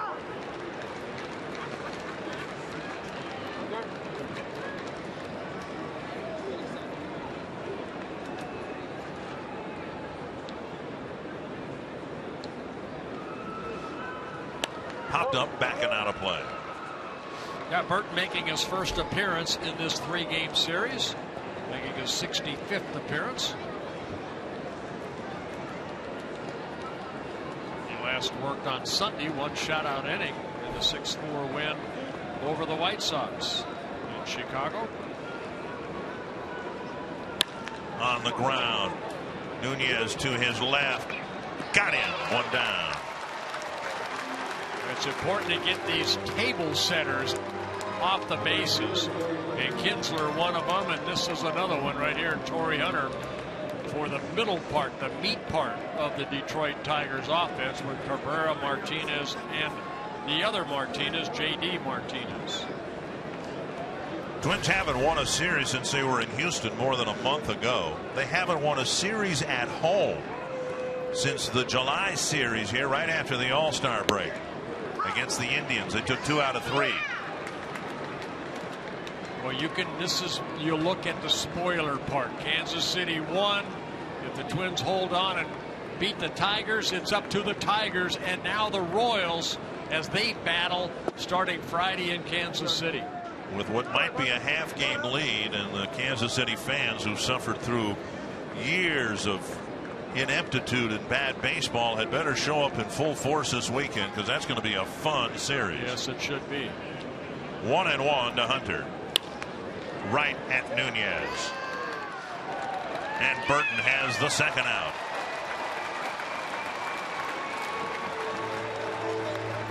There have been so few highlights here at home again this year. That's one of the disheartening things about this season. The Twins have a losing record at home again. But this will, provided the Twins can finish this win off here, this will be maybe the home highlight of the year. Games mean an awful lot to a Detroit team. Twins came back in the opener 6-0 to last year's Cy Young Award winner and tied it up, only to lose it in the 9th. Strike 1 to Cabrera. Now nothing fancy here, just go right at this guy. He's already got a 4-hit night. Yep. Couple of singles, couple of doubles. 4 for 5 hit bad. 0-2. Good change up there.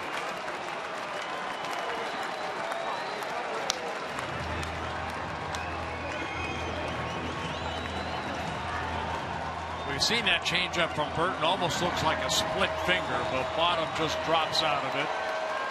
A little over 22,000 here tonight. Most of them on their feet. Foul back.